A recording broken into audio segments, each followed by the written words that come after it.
Welcome to this history channel, where forgotten stories turn alive again. Today we journey back to the year 1851 to witness one of the greatest turning points in human civilization, the Great Exhibition of London. Imagine a building made entirely of glass and iron, stretching across Hyde Park like something from another world.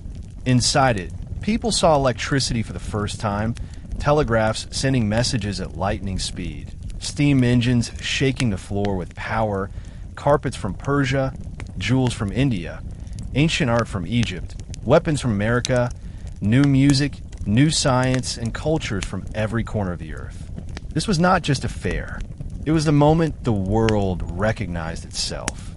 Inside the Crystal Palace, empires clashed without weapons. Technology replaced war as the measurement of power. Art stood side by side with science. Children met a future their parents never dreamed possible. Ideas about education, gender, industry, medicine, transportation, architecture, capitalism, religion, culture, and empire rewrote the shape of modern society. In today's 2-hour story, you will see how machines changed identity, how museums were born, how global trade evolved, how railways shrank the world, how art exploded into new expression, how workers found new voice, and how the Great Exhibition became blueprint for our modern age of internet, globalization, skyscrapers, and mass communication. If you want to understand how the modern world was built, this is the beginning. If you want to see the birth of global culture, this is the birthplace. If you want to feel history breathing, this is the chapter. So sit back, open your imagination, and travel into the Crystal Palace. Because what happened in 1851 still shapes who we are today. Welcome to the story. For many visitors, the palace helped reconcile spiritual and industrial identity. Newspapers describe visitors leaving the palace with renewed faith in cooperation. Seeing thousands of strangers in one building without violence felt miraculous. The exhibition suggested human beings were capable of order and peace. This reshaped how Victorians imagined cities and societies. If the palace could support multicultural crowds, perhaps the world could support multicultural nations. However, this optimism carried risks. Some politicians used exhibition success to argue that poverty no longer mattered because national pride compensated for economic inequality. They claimed workers should tolerate low wages because they were part of something glorious. This mindset became ideological shield protecting capitalism from criticism. Agriculture reformers argued that starving families should simply work harder. Industrialists told workers to admire factory owners like artists. Such rhetoric ignored suffering. Workers themselves viewed the palace through layered emotion. They admired machines, but they also saw how those machines might increase factory surveillance. Mechanization allowed employers to measure productivity more closely, tightening workplace discipline. Timetables, quotas, and machinery allowed fewer excuses for failure. Thus, the palace symbolized both hope and control. The exhibition also influenced migration patterns. Workers who saw agricultural tools decided to migrate to colonies where farmland was abundant. Irish families suffering post-famine poverty used immigration office pamphlets inspired by exhibition materials to flee hardship. These migrations changed identities, economies, and family structures. The palace reshaped public speaking culture. Working-class debating clubs referenced exhibition knowledge to argue for political reform. People demanded representation, education rights, and urban improvement. The palace functioned like public university. When knowledge becomes common language, democracy strengthens. Perhaps the exhibition's most important social impact was psychological. It reduced fatalism. Before industrialization, people believed their birth determined their destiny. After seeing inventions built by ordinary individuals, many realized they could shape life through learning. Diaries reveal statements like, "I'm no longer nobody. I am part of a world that thinks. I saw machines made by men like me and felt alive." Such emotional liberation rarely appears in official histories, yet it shaped modern identity profoundly. The Great Exhibition dramatically changed how Victorians understood movement of people, ideas, goods, and even time itself. In previous centuries, travel was expensive, slow, and often dangerous. Most Britons lived and died within 50 miles of their birthplace. For rural villagers, London was a dreamlike concept, a distant world accessed only by imagination or whispered stories. But by 1851, the Industrial Revolution had already begun reshaping national geography. Canals carved through the countryside. New roads connected factories to markets. Steam locomotives carried passengers at speeds previous generations believed impossible, and steamships crossed oceans with reliability that stunned naval historians. The Great Exhibition arrived at the peak of these transformations, becoming the first event in world history with attendance driven by mass transportation infrastructure. Railways played the central role. Britain's railway network expanded rapidly in the 1840s, linking major industrial towns: Manchester, Birmingham, Sheffield, Leeds, Liverpool, and Bristol to London. Cheap excursion tickets were sold specifically for exhibition visitors, allowing thousands of working-class families to reach the capital for the first time. Some families described these train journeys as life-changing cultural experiences. They saw new landscapes, heard new dialects, and met strangers from distant counties. The psychological impact was enormous. Travel no longer belonged only to the wealthy or adventurous. It became accessible social reality. Inside the palace, railway exhibits celebrated this revolutionary technology. Locomotives on display revealed engineering elegance. Massive wheels, polished pistons, and carefully designed boilers. Visitors who had never seen a train up close gazed in wonder at machines capable of pulling hundreds of passengers at incredible speeds. Engineers explained how steam pressure converted water into unstoppable force. Model railway lines illustrated transportation networks connecting Britain to ports, coal mines, and cotton mills. The exhibition framed railways not merely as invention, but as national bloodstream. The palace also showcased telegraph machines as symbols of rapid communication. Telegraphy changed how Victorians perceived distance. Before telegraphs, news traveled at the speed of horses or ships. After telegraphs, information could cross countries in minutes.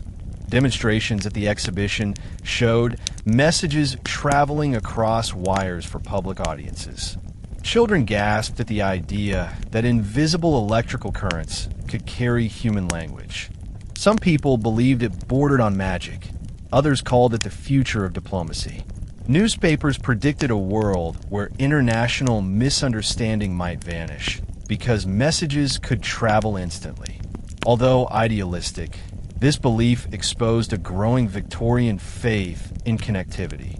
Ships and maritime engineering occupied another important presence. Steamships displayed at the exhibition marked the end of Europe's dependence on wind. They changed global trade by enabling reliable schedules.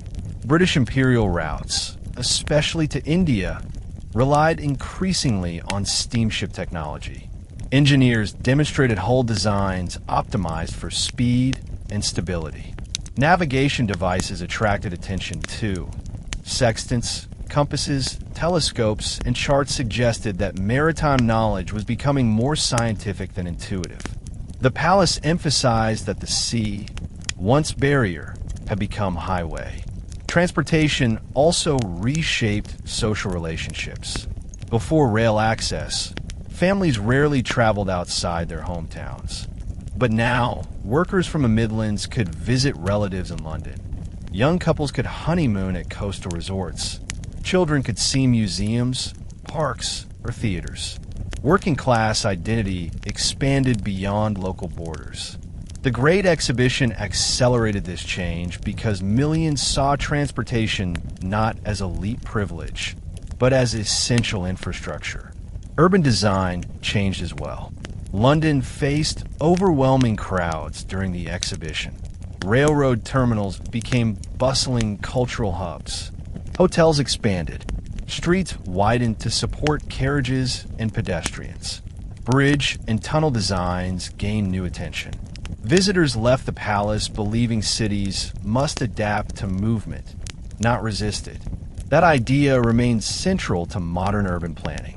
The exhibition's transportation section also represented a deeper philosophical revolution, the victory of time discipline.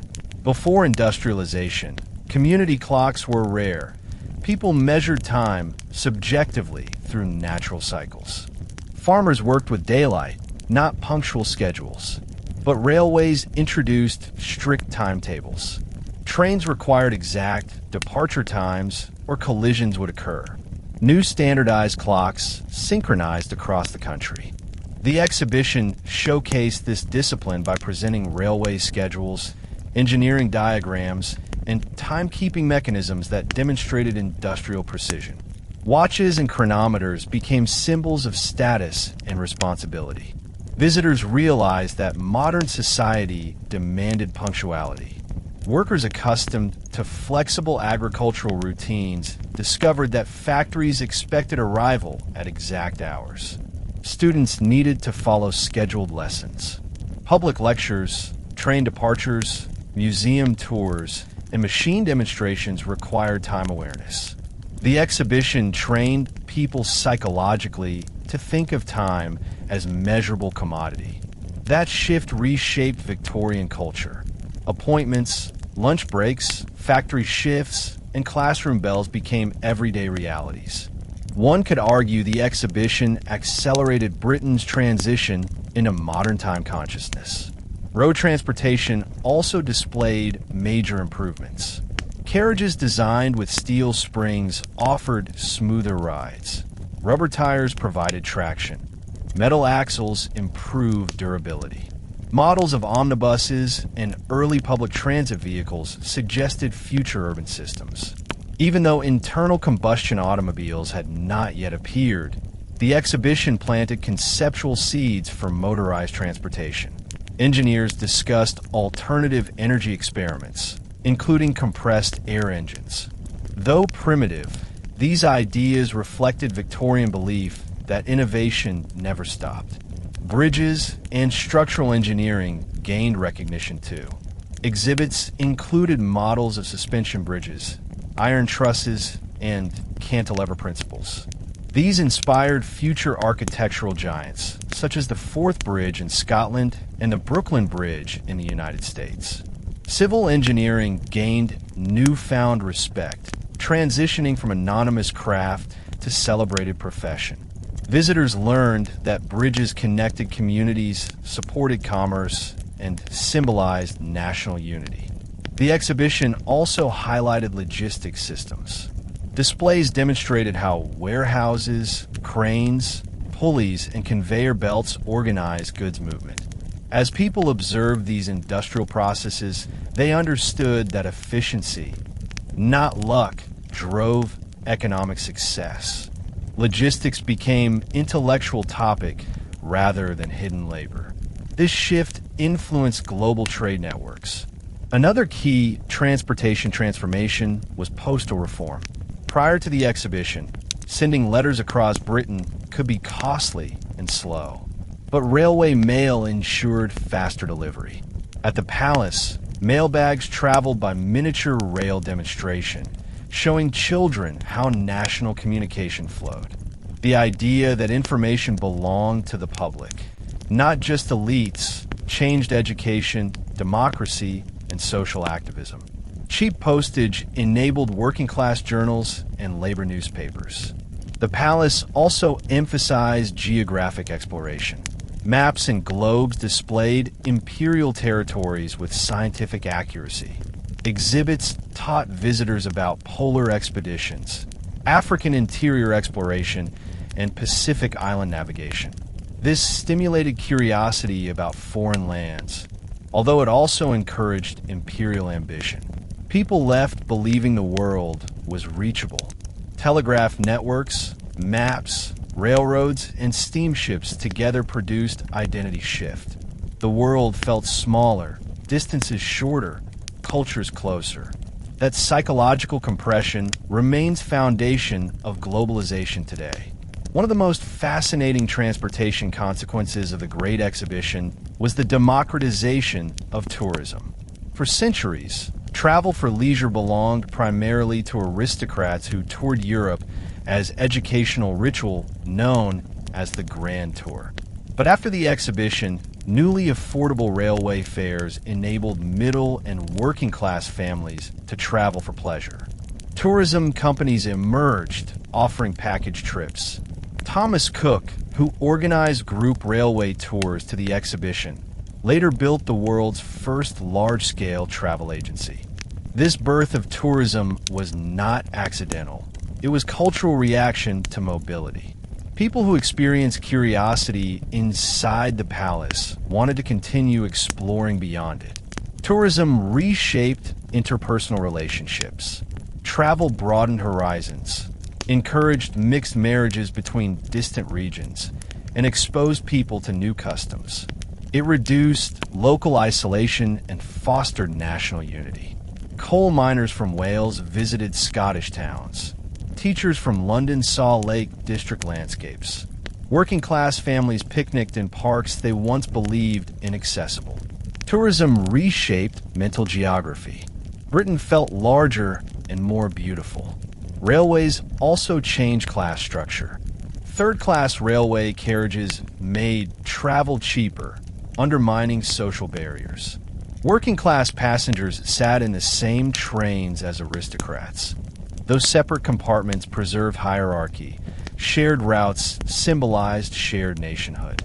The exhibition intensified these experiences because it drew millions into London using the same infrastructure. This shared journey changed politics. When people travel, they talk. Ideas spread. Newspapers circulate. Political arguments cross borders. Movements like women's suffrage, labor unions, and public education gained momentum partly because people could physically attend rallies in distant towns. Without railways, social reform would have crawled. With them, it galloped. Railroad companies also expanded advertising. They printed posters showing scenic destinations, encouraging people to explore coastlines and hillsides. This visual marketing altered national imagination. Beauty became commodity. Photography, still young technology in 1851, soon joined tourism culture by capturing landscapes for travelers to carry home. International travel followed similar path. Steamships allowed British businessmen, missionaries, soldiers, and settlers to travel abroad in increasing numbers. Britain's imperial administration depended on mobility. India, Australia, and Canada required constant personnel movement. The exhibition enhanced imperial migration enthusiasm. Some British families decided to settle abroad after seeing colonial products, imagining new life across oceans. Another cultural shift emerged. Physical speed became psychological value. Victorians began measuring efficiency by velocity. Faster trains, faster printing, faster mail, faster manufacturing. The palace embodied this obsession with acceleration. It taught society to admire movement. Today's culture of instant communication traces roots to this mindset.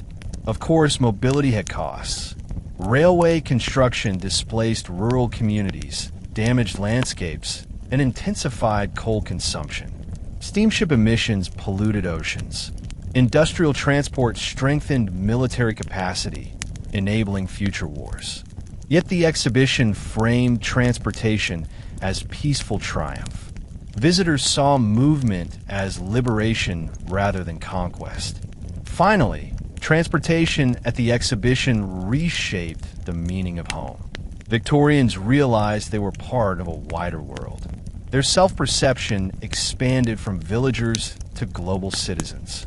They could board a train to London, see foreign cultures, and return home with transformed mind. That intellectual reorientation helped build global connectedness. The Great Exhibition of 1851 did more than present technology. It transformed the global culture of learning. Before the exhibition, education across Europe, especially in Britain, was unevenly distributed. Only wealthier families could afford private tutors or elite schools, while working-class children often started factory labor before age 10. Knowledge functioned as inherited privilege, not universal right. The exhibition reset this assumption by proving that learning belonged to the entire population and that intellectual growth was essential for a modern nation. Inside the Crystal Palace, ordinary citizens encountered microscopes, geological specimens, botanical diagrams, ancient manuscripts, industrial blueprints, mathematical models, and scientific demonstrations. These objects invited questions and curiosity rather than passive admiration. People from every background learned by touching, watching, and reading. This interactive learning marked cultural revolution. Previously, museums treated visitors as silent observers. Universities taught students through strict lectures. Scientific knowledge flowed downward from elite institutions. But the palace environment offered dynamic educational experience. Skilled guides explained principles to questioning crowds. Exhibition catalogs translated technical language into accessible explanations. Families left with pamphlets describing chemistry or astronomy. Even children used diagrams to remember what they saw. Learning became active participation rather than memorization. The exhibition also stimulated intellectual ambition across social boundaries. Many working-class adults, who once believed education unreachable, left the palace determined to study. Mechanics institutes, local organizations that offered night classes, reported dramatic increases in enrollment after the exhibition. These institutes taught mathematics, machine design, metallurgy, and drafting. They produced future engineers who later built bridges, railways, and electrical systems. Educational motivation expanded beyond factories. Workers studied history, philosophy, and literature. The exhibition showed them the world was vast and knowable. University life evolved too. Professors recognized that science was no longer obscure. Students demanded hands-on laboratories rather than simple lectures. The exhibition inspired universities to expand engineering, geology, and biology departments. Academic journals emerged to spread knowledge globally. Scientific societies grew in membership because ordinary readers wanted access to discovery. Victorians believed science could solve social problems, erase disease, improve agriculture, and raise living standards. School reform movements gained momentum. Reformers argued the nation needed literate, scientifically aware citizens to remain competitive. Educational activists used exhibition success as evidence. If working people showed curiosity about global knowledge, schools must respond. Over the next decades, Britain implemented important reforms. Free elementary education became eventual reality. Children who once worked 12-hour shifts in factories now enter classrooms. This transition took decades, but the exhibition planted the seeds. Libraries grew from the same impulse. Before 1851, libraries often existed through private memberships that excluded the poor. But exhibition philosophy convinced lawmakers that public reading spaces strengthened democracy. Within years, cities across Britain established public libraries funded by taxes, and book publishing expanded dramatically. Cheap books circulated through households that had never owned literature. The exhibition shifted culture from oral tradition to printed knowledge. The palace also shaped museum development. The South Kensington institutions, funded directly from exhibition profits, became centers of public scholarship. The Victoria and Albert Museum preserved and displayed global art. The Natural History Museum cataloged scientific specimens. The Science Museum recorded industrial history. These buildings changed how museums functioned. They were not elite trophy houses, but public schools without tuition fees. Their architecture reflected Paxton's glass palace ideals: open galleries, visual learning, and narrative displays. Beyond formal education, the Great Exhibition reshaped informal learning, philosophy, and intellectual identity. People who visited the palace often described experiencing mental awakening similar to religious conversion. They encountered ideas that challenged tradition. Fossils contradicting literal creation narratives, machines challenging medieval labor patterns, global art undermining assumptions of European superiority, and new printing technology showing that ideas could travel faster than armies. This produced intellectual turbulence, yet also excitement. Victorian thinkers believed the exhibition represented a turning point in human history, proof that knowledge could be shared rather than hoarded. Newspapers published long essays discussing future science. Journalists debated telegraph networks, artificial lighting, chemistry, industrial art, and mathematics. These conversations were not restricted to universities. Factory workers and domestic servants read newspapers aloud in kitchens and workshops. The palace created new intellectual culture where discovery belonged to everyone. The rise of self-education literature was remarkable. Publishers released handbooks titled Science for the People, History Made Easy, Mechanics Explained, and Astronomy for Workers. Before 1851, such writing would have found little audience. Afterward, demand exploded.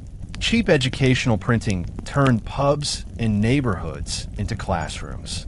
Men returning from long shifts debated geology and engineering. Children looked through toy telescopes and dreamed of becoming scientists. People used knowledge to escape feelings of invisibility. The exhibition also challenged academic elitism. Previously, scientific discoveries were often communicated through Latin texts, accessible only to scholars. But exhibition interpreters explained complex theories in plain English so that the public could understand. This broke a symbolic barrier. When ordinary people mastered new concepts, confidence grew. Education became engine of social mobility rather than marker of birth status. Women, too, entered intellectual space. The palace allowed women to explore science freely. Many middle-class women purchased microscopes and attended lectures because the exhibition validated curiosity. Some became writers and amateur scientists.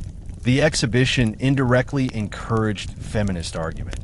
If women could understand industrial machines, why were they denied access to universities? These questions circulated quietly at first, but grew into stronger advocacy later in the century. Religious scholars responded to this intellectual revolution with complex emotions. Some saw science as threat. Others believed it strengthened faith by revealing intricacy of the natural world. Debates erupted in churches, universities, and newspapers. The exhibition placed religious philosophy beside scientific evidence, forcing Victorians to choose between literal interpretation and metaphorical understanding. This tension later shaped major theological reforms. The exhibition also inspired international scholarly exchange. Visitors from Europe, the United States, India, and Africa carried new ideas home. Universities across the world studied British reports. European nations began planning their own exhibitions to stimulate similar intellectual movements. The concept of science as global language gained support. Philosophers viewed the palace as metaphor for society, transparent, interconnected, constantly evolving. Some claimed it represented a utopian future where education erased poverty. Others warned that knowledge without compassion could become a tool of exploitation. The exhibition sparked deep reflection about purpose of enlightenment. The Great Exhibition also influenced pedagogy, how people believed learning should occur. Before 1851, rigid memorization dominated classrooms. Teachers demanded silent repetition of facts. But the exhibition proved learning was most powerful when interactive, visual, and experiential. Spectators remembered what they saw far more than what they read. This realization encouraged future museum education, field trips, laboratory classes, and hands-on science. The exhibition also demonstrated the value of interdisciplinary knowledge. Inside the palace, art stood beside engineering, geology beside architecture, chemistry beside textile manufacturing. These juxtapositions encouraged new intellectual fields: industrial design, materials science, anthropology, archaeology, and comparative art history. Scholars realized knowledge categories were artificial divisions. The world was interconnected. Anthropology especially emerged from exhibition influence. Dozens of non-European cultures were represented under one roof, prompting British scholars to compare and categorize cultural similarities. While early anthropology began with colonial bias, it eventually developed into an academic field studying humanity scientifically. Language study expanded too, as scholars encountered unfamiliar scripts and dialects. The exhibition also inspired early ideas about adult education. Reformers argued workers deserved continuous learning throughout life. This notion later evolved into university extension courses and night school programs. Education ceased being childhood phase and became lifelong pursuit. Another key shift was scientific skepticism. Exposure to technological processes encouraged critical thinking. People stopped accepting information blindly. They asked, how does this work? Why is this better? What evidence supports this claim? Such questions fueled rational discourse. The exhibition influenced reading habits. Bookstores sold inexpensive editions of scientific lectures and art descriptions. Newspapers reported global discoveries weekly. Reading became daily activity rather than luxury. Literacy rates rose dramatically over the next generation. Importantly, the exhibition encouraged international student exchange. Young Americans visited London to study engineering, later shaping U.S. industrial growth. European universities copied British exhibition teaching methods. International journals emerged, spreading research across borders. Finally, the exhibition helped rewrite identity. People no longer define themselves solely by birthplace or occupation. They defined themselves by what they knew. Education became personal pride. A factory laborer could speak confidently about machinery physics. A seamstress could analyze textile dyes. A child could explain fossils. A miner could describe geology. This psychological shift transformed society. Knowledge empowered voices previously ignored. The Great Exhibition occurred during a period of intense religious transformation. Mid-19th century Britain was deeply Christian, shaped by centuries of Anglican authority, Methodist revival, Catholic emancipation, and growing scientific skepticism. Religion colored every social custom, shaped family identity, and governed morality. Church attendance remained high. Spiritual language permeated newspapers and literature, and even political debates referenced theology. Yet, beneath the surface, Victorians faced intellectual crisis. Could faith survive industrial modernity? Could religion harmonize with scientific discovery? Could spiritual meaning endure amid steam engines, telegraphs, and mass production? The Crystal Palace forced these questions into public consciousness. When visitors entered the palace, many described feeling divine overwhelming as sunlight poured through glass, illuminating machinery and art with heavenly brilliance. The building resembled cathedral, vaulted arches, soaring height, echoing acoustics, and ethereal radiance. This resemblance was not accidental.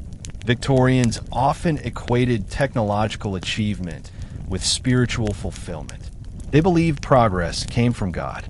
Paxton, engineers, and Prince Albert described the palace using religious metaphors, implying that scientific innovation honored divine law by revealing cosmic order. Visitors wrote in diaries that the palace felt like a church of industry, a sanctuary of invention, or a temple of civilization. But the exhibition also threatened religious comfort. Scientific discoveries challenged literal biblical interpretation. Fossils suggested Earth was older than Genesis chronology. Geological maps displayed sedimentary layers incompatible with flood stories. Microscopes exposed biological complexity that hinted at evolutionary processes. Telescope models demonstrated cosmic enormity, dwarfing human centrality. Although Darwin had not yet published on the origin of species, evolutionary thought circulated quietly. The exhibition accelerated this intellectual shift by giving the public physical evidence of scientific truth rather than abstract idea. Religious leaders grappled with these developments. Some clergy embraced the palace enthusiastically, arguing that scientific discovery revealed God's architectural design. They preached that machinery proved divine reason structured the universe. Sermons claimed the exhibition symbolized moral enlightenment. Churches organized group visits, hoping exposure to knowledge would strengthen faith. They argued Christianity must evolve to meet industrial society. Other religious voices resisted fiercely. Traditionalists feared technology represented idolatry. The humans worshipped machines instead of God. They warned the exhibition replaced spiritual humility with arrogant pride. Pamphlets circulated describing Crystal Palace as Tower of Babel Reborn, accusing society of challenging divine authority through iron and glass. Fundamentalists warned scientific education would corrupt youth, replacing scripture with materialism. Some predicted moral collapse if mechanization continued unchecked. Despite fear, genuine spiritual curiosity blossomed. Visitors encountered religious artifacts from India, Egypt, and the Islamic world. These exhibits introduced new spiritual perspectives previously unknown to the average British citizen. Hindu sculptures, Quran calligraphy, Buddhist art, and Egyptian relics confronted Victorian Christianity with pluralism. Although displayed through imperial framework, these objects spark fascination about other belief systems. Letters reveal that some visitors left with profound respect for non-Christian cultures, though others responded with missionary zeal.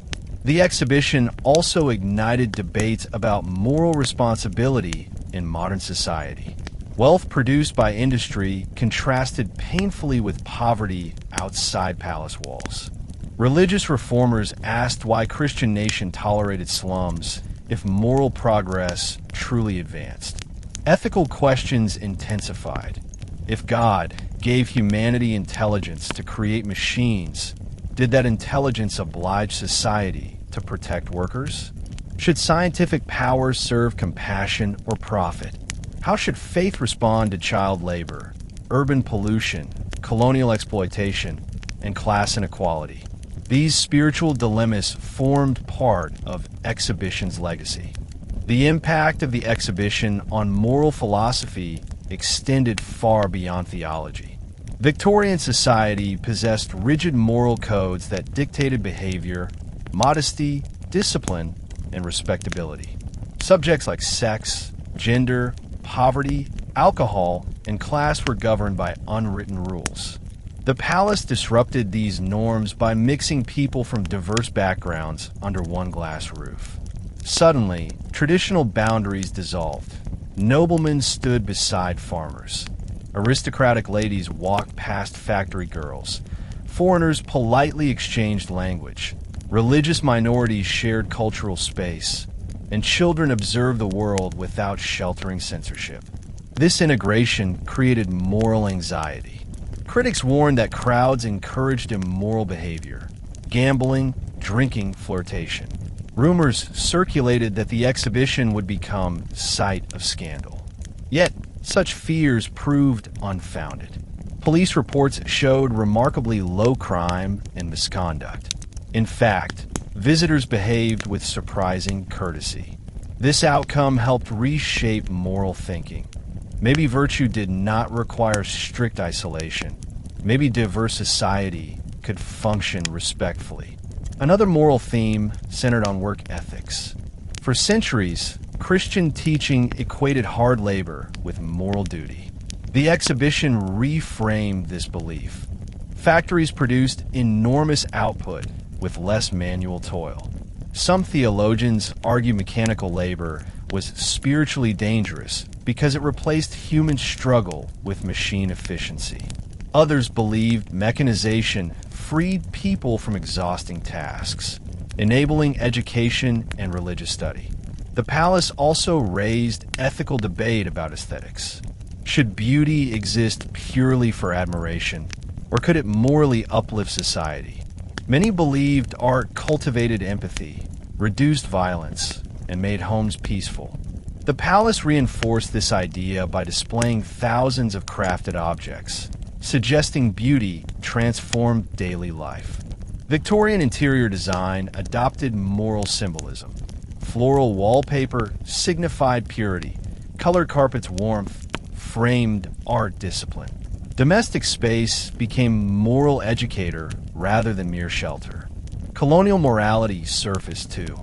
Exhibits from Africa, India, and the Middle East sparked debate about empire's ethical justification. Missionaries used exhibition displays to argue that empires spread Christian civilization. Critics countered that empire exploited people for wealth. Workers inside London questioned fairness.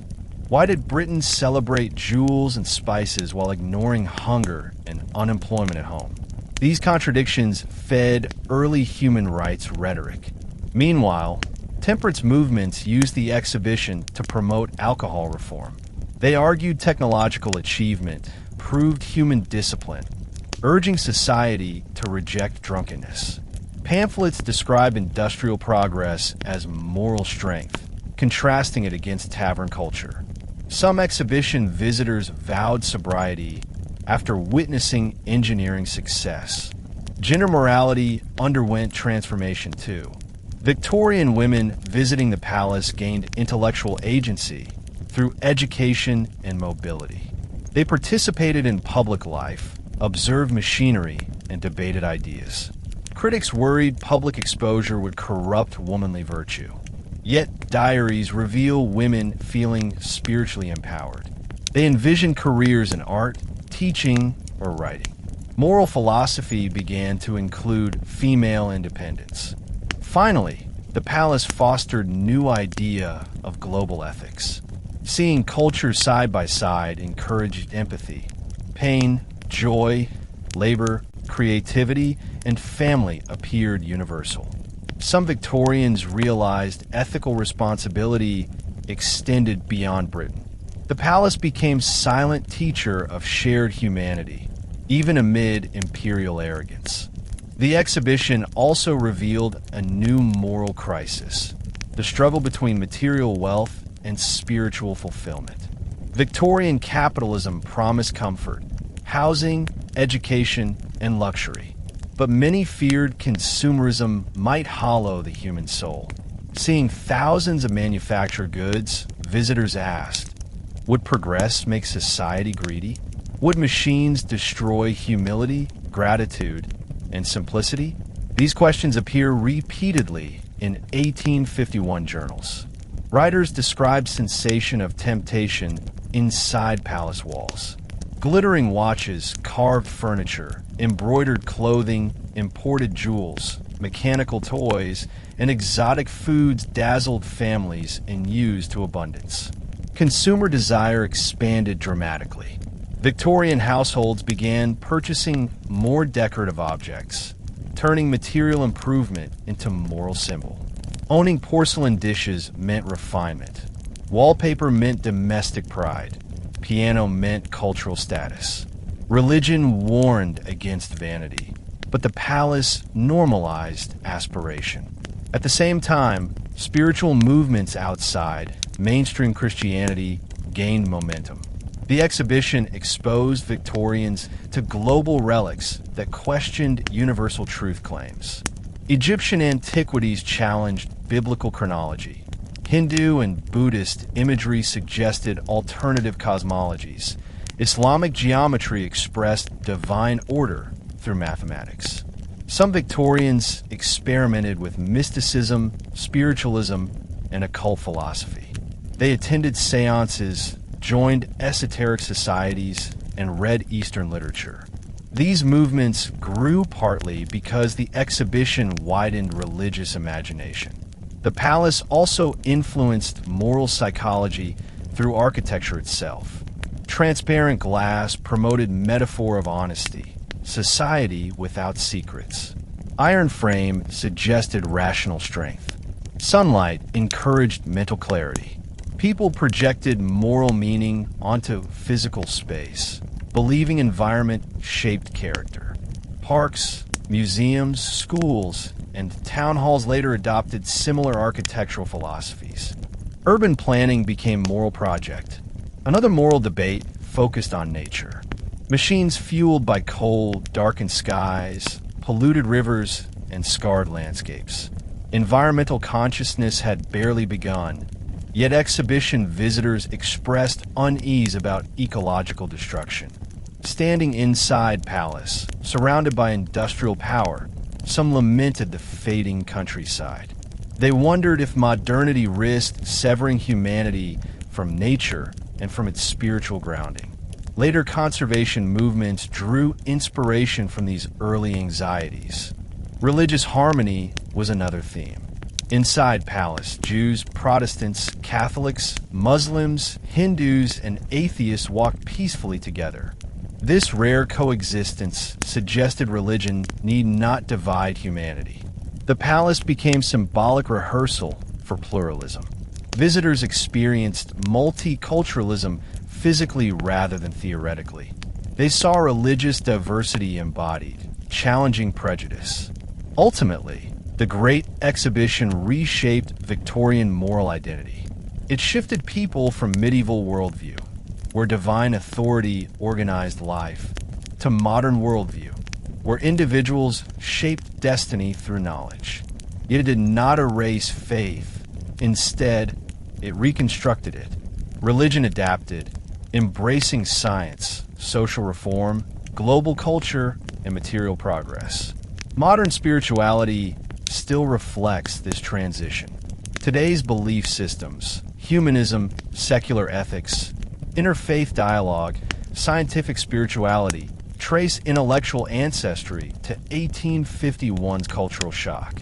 The palace pushed society to question how technology interacts with soul, how progress affects humanity, and how morality evolves. The Great Exhibition profoundly influenced Victorian ideas about gender and family life. Before 1851, strict social ideology governed expectations for men and women. Middle and upper-class women were expected to stay inside domestic environments, managing households, raising children, and cultivating moral virtue. Public life, intellectual debate, scientific inquiry, and industrial leadership were considered male domains. Working-class women, although deeply involved in textile factories, laundries, and domestic service, were rarely acknowledged as contributors to national progress. Yet inside the Crystal Palace, these assumptions quietly began to shift. When women entered the palace, they experienced something unprecedented: access to public space devoted not to fashion, social gossip, or aristocratic leisure, but to knowledge. They walked freely through machine galleries, art rooms, and colonial exhibits. They listened to technical explanations, asked questions, and read catalogs. Women reported deep emotional excitement at being surrounded by ideas normally forbidden to them. Their presence inside the palace acted as symbolic rebellion, even if society did not announce it as such. Women also experienced visibility. In typical Victorian streets, women were told to keep their eyes lowered, remain silent in discussions, and avoid appearing too curious. But inside the exhibition, thousands of women studied engines, examined microscopes, and admired architectural models. Newspaper writers expressed surprise at how carefully women observed technological displays. Journal entries from 1851 include remarks like, "The ladies asked more intelligent questions than the men." This observation did not overturn gender inequality, but it challenged stereotypes about women's mental capacity. The palace inspired debate on women's education. At that time, few opportunities existed beyond finishing schools that emphasized music, embroidery, and French conversation. Academic subjects, science, philosophy, mathematics, were rarely available to girls. But after the exhibition, demand grew for intellectual programs. Some reformers argued the nation would never reach full industrial potential while half the population lacked serious schooling. The exhibition demonstrated that women appreciated mechanical inventions, artistic heritage, and global science. This realization eventually helped fuel the founding of institutions like Girton College at Cambridge and women's literary societies. Moreover, the exhibition altered the emotional landscape of family relationships. Families traveled together to London, often for the first time. Husbands and wives, parents and children, grandparents and cousins journeyed by train to share intellectual discovery. These shared experiences cultivated family memory, stories passed down through generations describing the palace's wonder. Victorian domestic identity became linked to learning and discovery rather than mere survival. The idea that a family should grow intellectually together emerged from these experiences. The exhibition also confronted Victorian clothing norms. Women's dresses were heavy, layered, and restrictive. Corsets limited breathing. Skirts and hoops made walking difficult. Inside crowded aisles filled with machines and stairs, some women realized how clothing restricted participation. Over decades, fashion slowly liberalized. Light fabrics, more movement, and simpler shapes. Scholars argue this evolution partly began with the exhibition, where mobility mattered more than ornament. Furthermore, the palace signaled emerging debates about marriage and autonomy. Victorian marriage law granted husbands control over wives' property and earnings. Women visiting the exhibition saw economic machines and entrepreneurial inventions, inspiring questions. Why were women legally prevented from owning businesses or patents? Why could they not vote for politicians shaping industrial policy? These questions incubated within private diaries and discussion circles, later contributing to organized suffrage movements. While the exhibition did not create gender equality, it opened psychological doors impossible to close. Women saw evidence that they belonged intellectually in public life.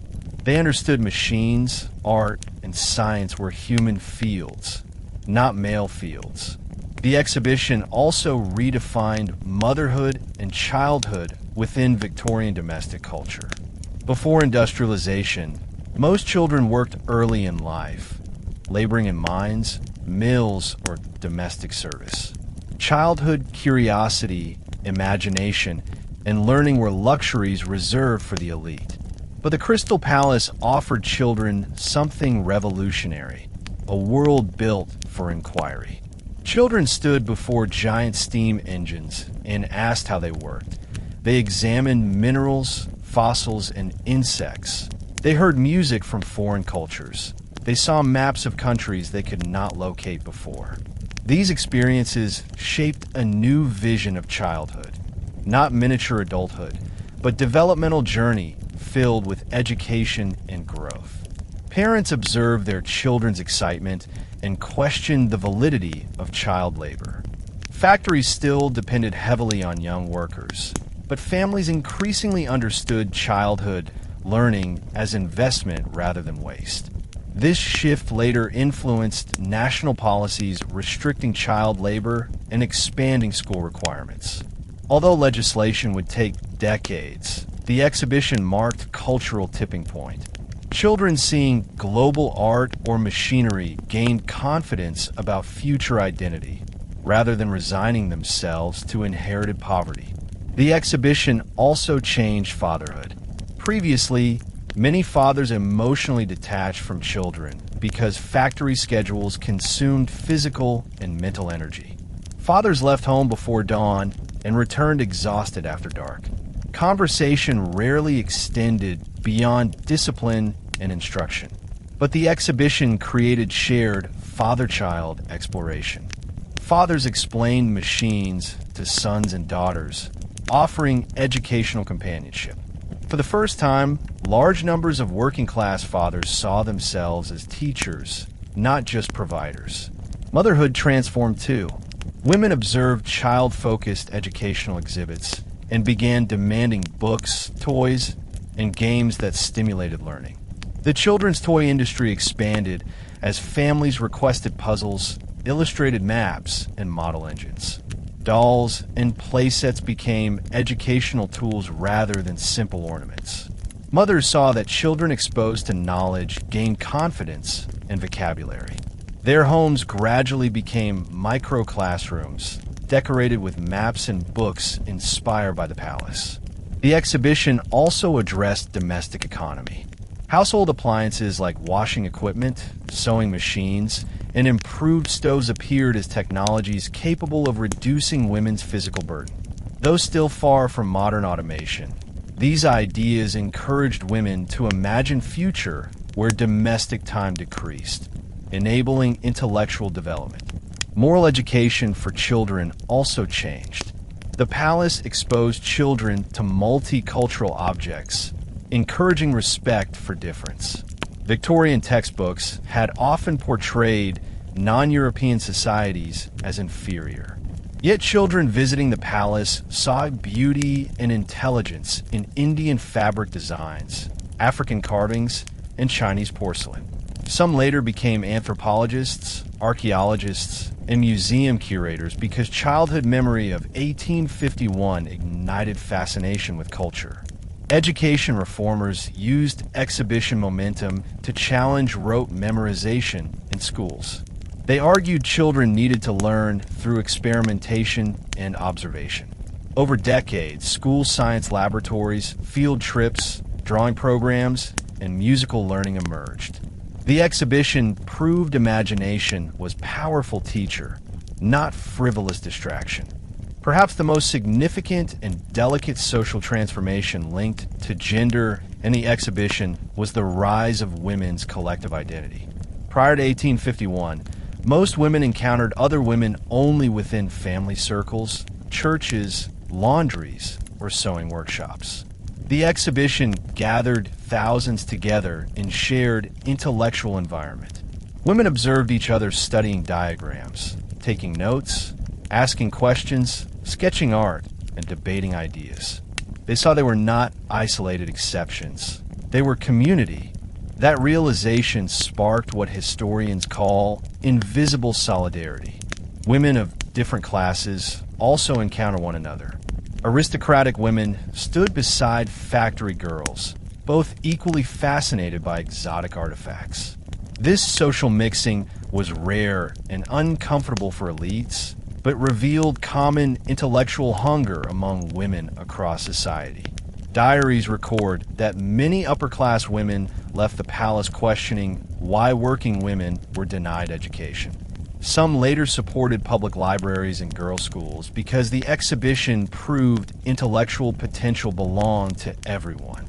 The palace structure itself symbolized female empowerment. The crystal architecture allowed natural light to fill public space, dissolving symbolic walls between public and private life. Many women interpreted this transparency metaphorically, knowledge dissolving barriers. Some authors wrote that the palace felt like a dream of emancipation. However, deep contradictions remained. Newspapers sexualized women at the exhibition, focusing on clothing, hairstyle, or beauty rather than intellect. Male commentators described female curiosity as charming novelty rather than human right. Women were encouraged to admire art, but discouraged from designing it professionally. They could study machines, but rarely enter engineering careers. The palace hinted at liberation, but did not legally deliver it. Nonetheless, ideological seeds took root. In the decades following the exhibition, women organized reading clubs, science societies, and philanthropic groups. Many cited 1851 as inspiration. The exhibition taught women to speak confidently in public spaces, to converse about global issues, and to claim identity beyond domesticity. Suffragists later referenced the Crystal Palace to argue that women had proven their capacity to engage with the world. Additionally, the exhibition highlighted gender roles internationally. Artifacts from India, China, Japan, and Egypt revealed gender complexities across cultures. Some objects showed women occupying respected artisan roles. Others reflected oppressive practices. Victorian women compared their conditions to global examples. This comparative thinking led to early feminist anthropology. The palace also influenced masculinity. Victorian men saw women admiring machines and art, prompting reflection on their own responsibilities. Some embraced intellectual partnership.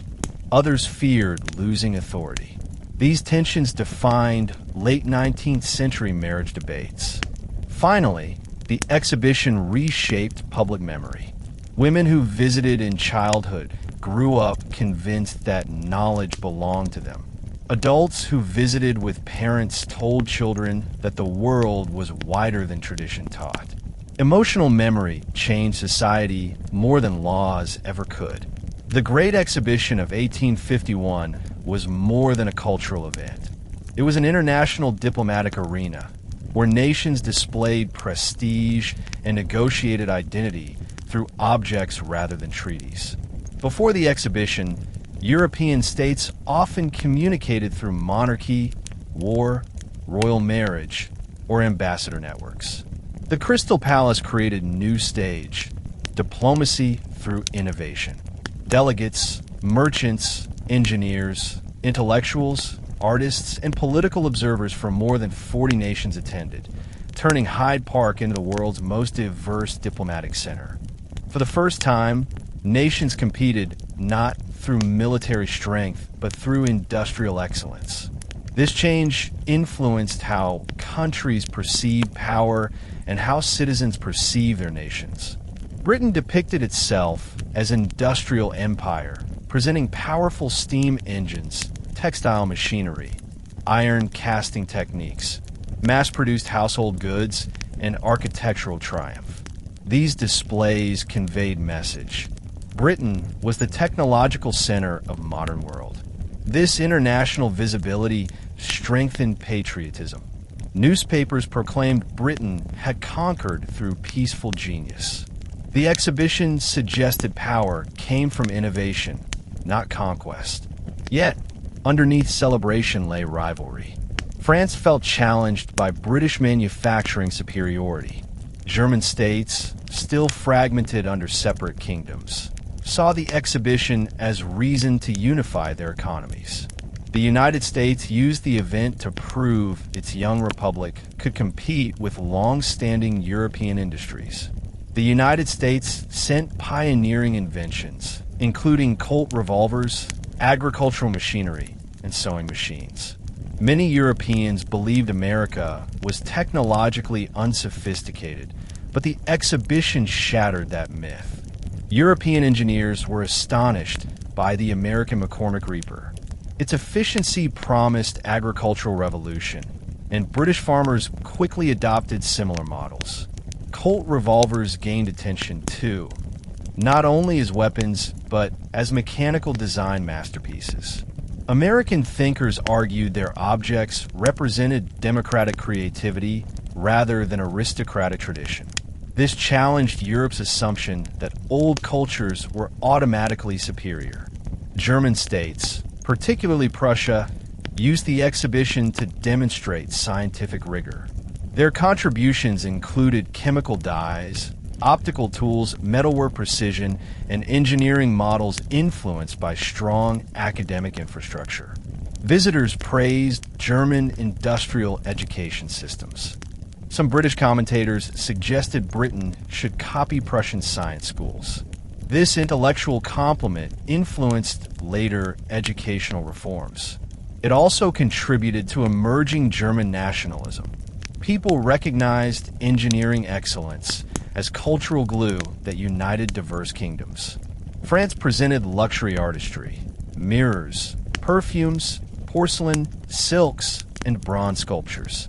Their work demonstrated refinement and romantic elegance. French displays said, metaphorically, industry creates wealth, but art creates identity. British newspapers admired French beauty, but argued British machines defined future. Competition intensified cultural pride on both sides. Russia displayed raw materials, furs, and metalwork, symbolizing geographical enormity and natural resource power. Italy displayed Renaissance artistic tradition, reminding Europe of its cultural heritage. Switzerland exhibited watchmaking precision, cementing its reputation in timekeeping. These presentations shaped global stereotypes that persist today. Diplomats recognized the new power language emerging at the exhibition. Economic data, machinery performance, artistic sophistication, and industrial networks mattered more than military conquests. Visitors saw international exchange as peaceful possibility. Prince Albert hoped the exhibition would encourage global cooperation through trade. He believed economic interdependence made war irrational. For a moment, visitors believed such utopia possible. Crowds watched French and British delegates shake hands, Americans trade inventions with Germans, and Indian craftsmen speak with British industrialists. Yet diplomatic rivalry simmered beneath polite surface. Britain arranged gallery layout to emphasize its central position. International sections surrounded British exhibits, suggesting world orbiting around empire. Some foreign delegates privately complained about British arrogance. Others disliked customs regulations requiring them to ship objects through London officials. Despite tensions, the exhibition still improved communication networks between nations. Governments realized they needed embassies, scientific research exchanges, and industrial agreements to remain competitive. Thus, the Great Exhibition functioned as nonviolent battlefield, where nations used machines and objects as weapons of national prestige. It reshaped diplomacy forever. The exhibition also transformed how nations understood themselves internally. National identity was not static. It evolved through exposure and comparison. When people saw foreign products, they evaluated their own society differently, sometimes proudly, sometimes critically. This phenomenon created waves of cultural reflection across Europe and North America. In Britain, the palace reinforced self-image of industrial mastery. Visitors believed British factories produced more advanced technology than any country. Newspapers called the exhibition proof of British destiny. However, critiques emerged. Some intellectuals argued Britain relied too heavily on machinery and ignored artistic refinement. They worried that French luxury displayed cultural superiority. This insecurity partly influenced the Victorian arts and crafts movement, which urged Britain to merge design with manufacturing. American identity underwent major psychological transformation. Before 1851, many Europeans dismissed the United States as agricultural frontier lacking cultural maturity. But the exhibition proved industrial expansion in America was rapid and formidable. American newspapers proudly announced that Europeans respected Yankee engineering. The sewing machine, in particular, stunned audiences. It symbolized practical ingenuity. Americans interpreted this reaction as validation of democratic creativity. They believed absence of aristocracy encouraged open inventiveness. This belief shaped national confidence.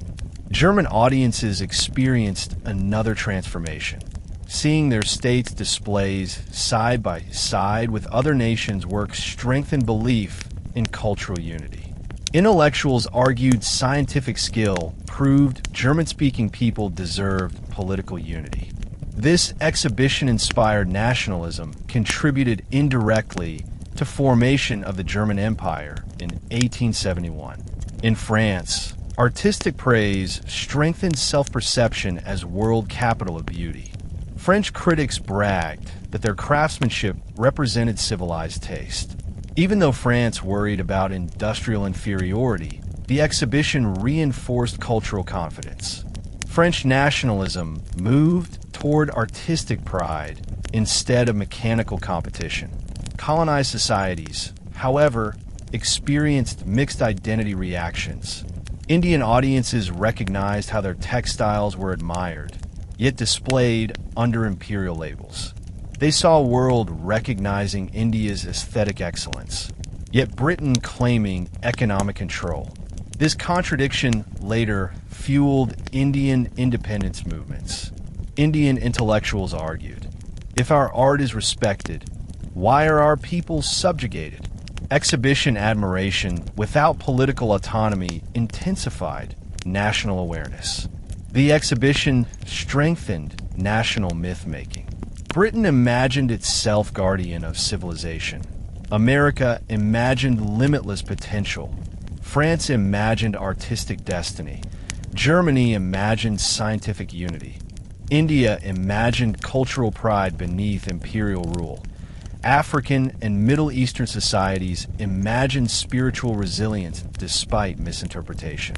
Diplomatic conversations inside the palace influenced future treaties. Engineers and businessmen created trade agreements. Universities formed international research links. Writers exchanged philosophies. Many attendees who met at the exhibition later collaborated across borders. These collaborations shaped railway planning, postal networks, telegraph lines, and manufacturing trade routes.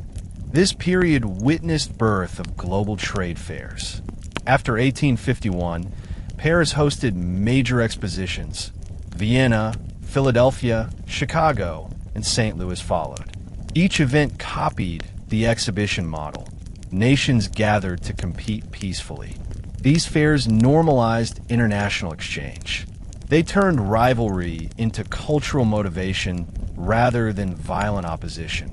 International competition at the exhibition was not only economic or artistic, it was ideological. Nations used displays to illustrate philosophies about government, education, progress, and social structure. The palace became intellectual boxing ring. Britain promoted moral industrialism, machines plus Christian virtue. Exhibits emphasized discipline, workmanship, and public education as national principles. British delegates subtly argued that empire existed because Britain led world improvement. Even architecture reflected ideology. Transparency, order, and geometry symbolized rational governance. France expressed romantic nationalism. Their galleries highlighted individual creativity, luxury goods, and historical memory. French critics insisted that science without elegance produced soulless society. Their exhibits argued for emotional meaning in national identity. The United States promoted democratic innovation. American objects were not aristocratic treasures, but practical inventions built for common people. Reapers, pistols, printing machines, furniture. American ideology suggested intelligence rose from individual effort, not noble pedigree. Visitors saw democracy embodied in machines. German states promoted scientific expertise. Their exhibits emphasized education, laboratory precision, chemical research, instrument accuracy, and mathematical logic. Their ideology stated that science, not monarchy, defined national strength. Other nations promoted different values. Egypt attempted to display ancient continuity. China emphasized porcelain perfection. Switzerland emphasized neutrality and timekeeping precision. Brazil emphasized natural wealth. Greece emphasized classical heritage. Each display told cultural story. Competition also occurred between social visions. Should nations prioritize military strength, industrial growth, cultural beauty, or scientific research? The palace encouraged debate. Newspapers compared nations daily. The public formed opinions about global futures. Two opposing ideologies emerged. One, internationalism, the belief that nations should cooperate, share knowledge, reduce war, trade fairly, and celebrate cultural exchange. Prince Albert supported this. Two, industrial nationalism, the belief that nations must outproduce others to secure power. Many politicians supported this. The exhibition contained both dreams, unity and rivalry. International observers also noted inequality. Colonies lacked political voice. Indigenous art lacked explanation. Cultural labeling favored Europe. Some critics argued the exhibition symbolized imperial arrogance disguised as peace. Nevertheless, even within injustice lay seeds of future independence movements. Seeing their artifacts admired made colonized audiences aware of their own value and potential sovereignty. The palace reshaped ordinary people's worldview. For the first time, a London bricklayer could see German microscopes, Turkish carpets, American tools, Egyptian papyrus, and French sculpture. Imagination expanded. People no longer defined humanity through narrow borders. They sensed shared species identity. This psychological expansion altered future diplomacy. International humanitarian law, anthropology, archaeology, comparative linguistics, and global journalism grew from this moment. The Great Exhibition did not only transform minds, it transformed the physical structure of cities. Before 1851, London was overcrowded, heavily polluted, unevenly planned, and often chaotic. Streets followed medieval layouts. Sanitation systems were crude. Neighborhoods were divided sharply by class, and green spaces were scarce. But the event demanded urban modernization. Millions traveled to the capital, forcing London to evolve rapidly and setting architectural precedents that influenced city planning worldwide. To prepare for the exhibition, London built new transportation routes, extended railway lines, redesigned traffic circulation, and improved public amenities. Temporary bridges appeared across the Thames. Additional gas lighting illuminated streets at night. New police patrol strategies protected crowds, and commercial districts expanded food, lodging, and retail industries. Bakeries, markets, restaurants, and hotels multiplied to meet demand. These developments proved cities needed flexible infrastructure capable of responding to social and cultural movements, not just economic ones. Urban planning ideas emerging from the exhibition spread across Britain. The success of Hyde Park as exhibition site demonstrated value of accessible public green space. Urban theorists argued cities should contain parks that offered mental refreshment, clean air, and recreational opportunity.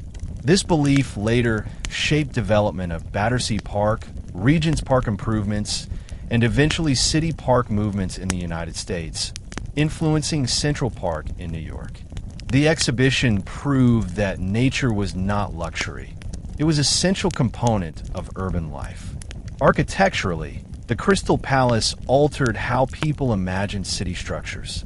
Traditional stone buildings appeared heavy, opaque, and unresponsive to environment.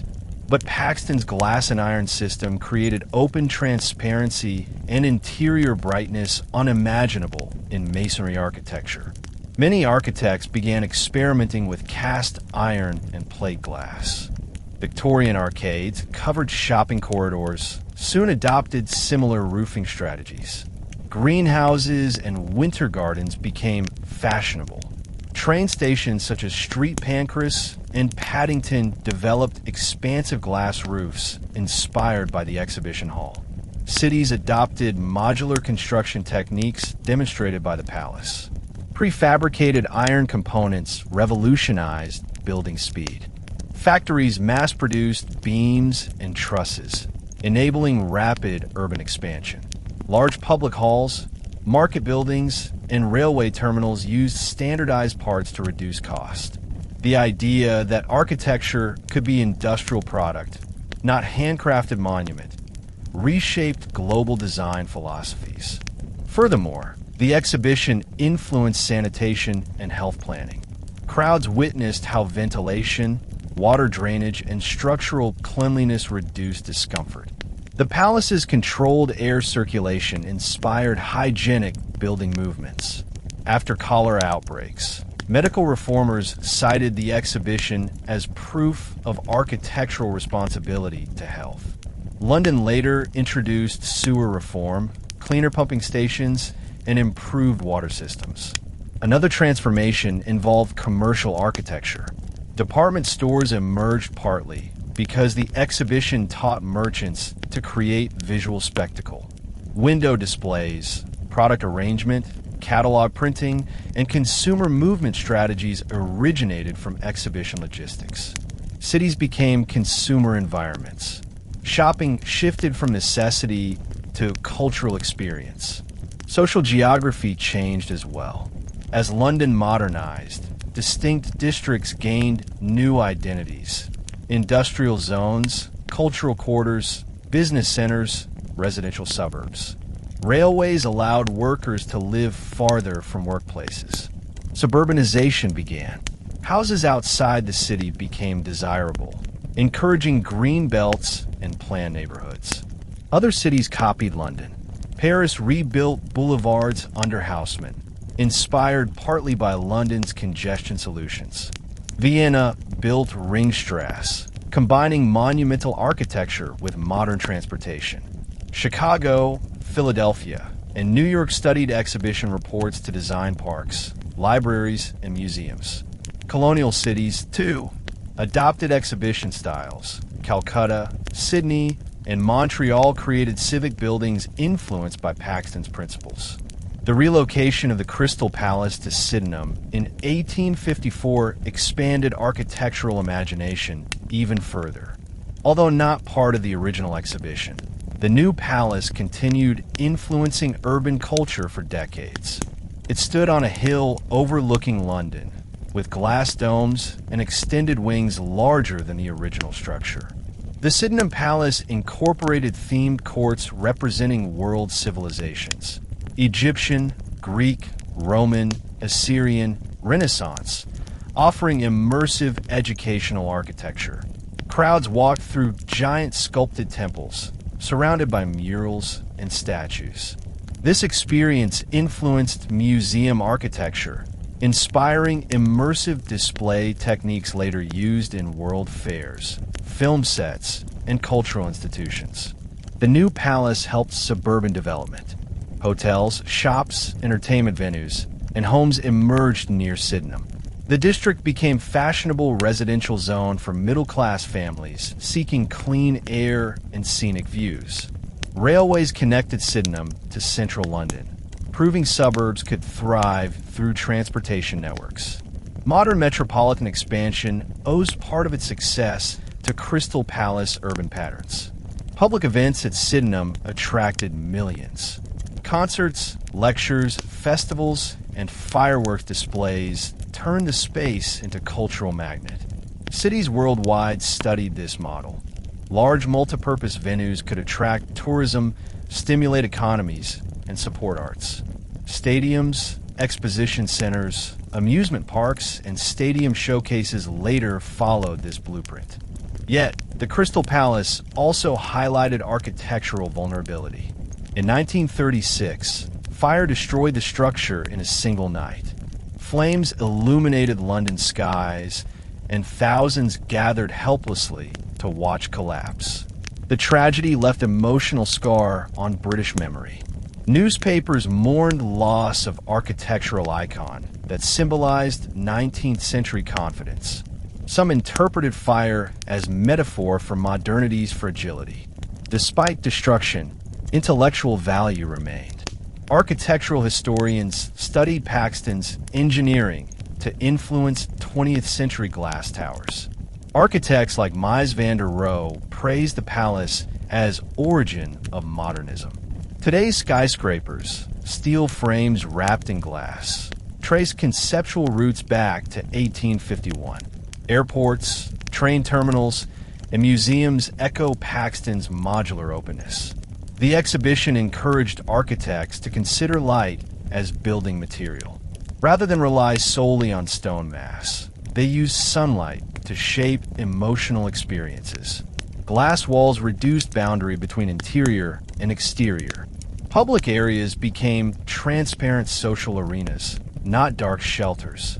This philosophy influenced international expositions, shopping malls, botanical conservatories, and even smartphone aesthetics, sleek surfaces reflecting innovation. The exhibition also introduced proportional organization into architecture. Engineers measured structural stress, vibration, and expansion in iron components. Mathematical precision replaced trial and error tradition. This scientific design paved way for safe skyscrapers and earthquake-resistant buildings. Perhaps the most enduring urban legacy of the Great Exhibition was the creation of South Kensington Cultural District, a direct result of exhibition profits. Prince Albert envisioned permanent educational neighborhood combining art, science, music, engineering, and public recreation. The result became a cluster of world-class institutions. The Victoria and Albert Museum, Royal Albert Hall, Science Museum, Natural History Museum, Imperial College London, Royal College of Music, and Royal College of Art. This district represented urban planning revolution. City learning concentrated in one integrated zone. The South Kensington model influenced global campus design. Universities later used similar concepts, grouping libraries, lecture halls, laboratories, and museums near each other to encourage interdisciplinary learning. Cultural districts formed in Berlin, Chicago, Tokyo, and Melbourne. Museums moved from aristocratic estates to public streets where knowledge was accessible for everyone. South Kensington also symbolized civic philanthropy.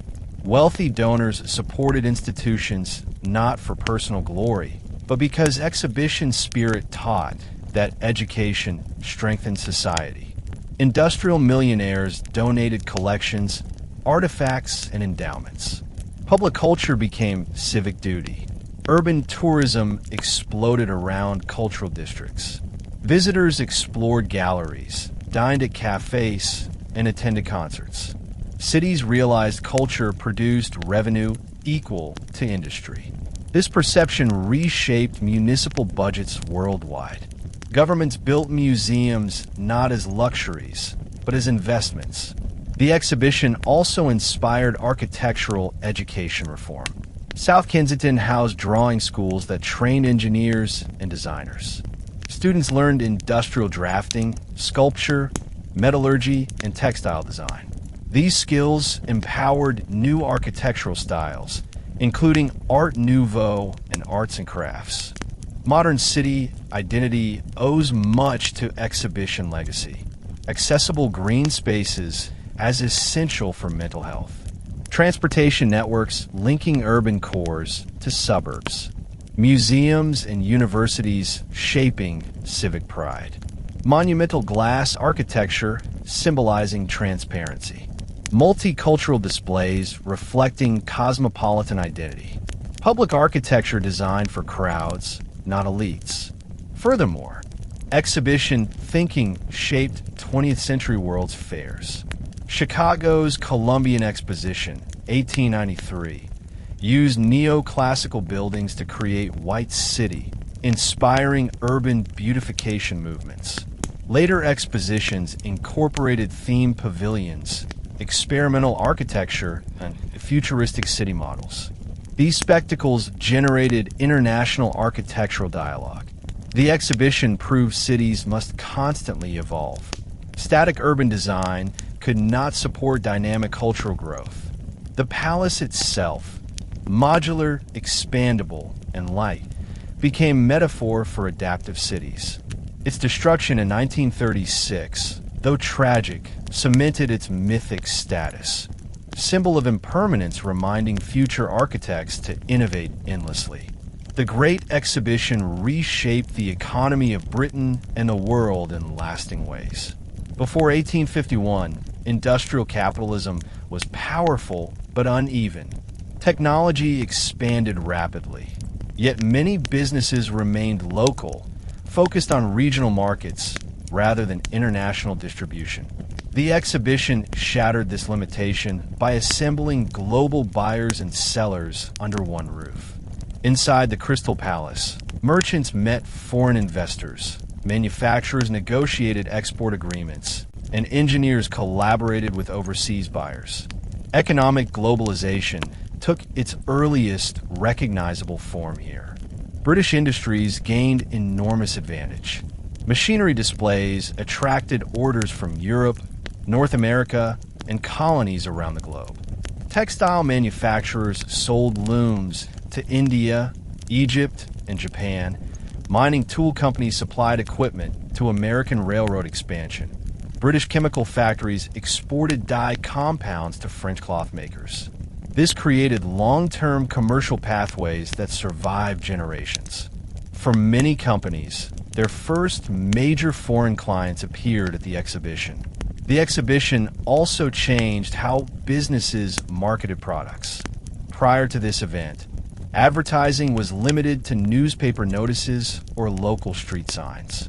But manufacturers realized international audiences prefer dramatic presentation. Decorative booths, storytelling displays, and polished product arrangements became essential marketing techniques. The concept of the showroom emerged from this environment. Designers arranged goods to attract movement, directing crowds through pathways, inspiring desire through visual theater. These techniques later evolved into department stores, world's fairs, and modern trade shows. The exhibition influenced industrial financing as well. Investors saw machinery in action and felt confident funding expansion.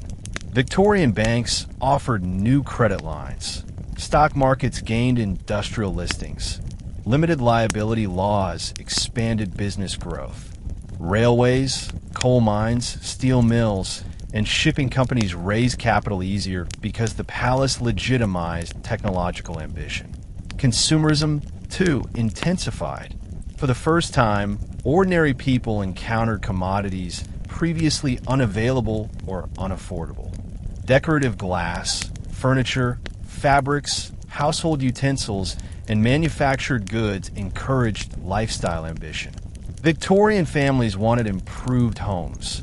Patterned carpets, china dish sets, music boxes, tea trays, and ornate clocks. Though working-class budgets remained limited, installment buying concepts gradually emerged. Consumption became everyday culture rather than occasional celebration.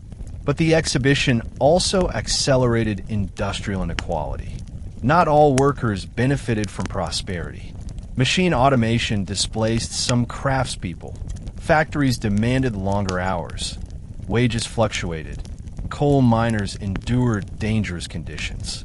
Economic historians describe this era as paradox, rising national wealth alongside rising social tension. Yet, the exhibition made public aware of economic systems. Workers recognized connections between global trade and local wages.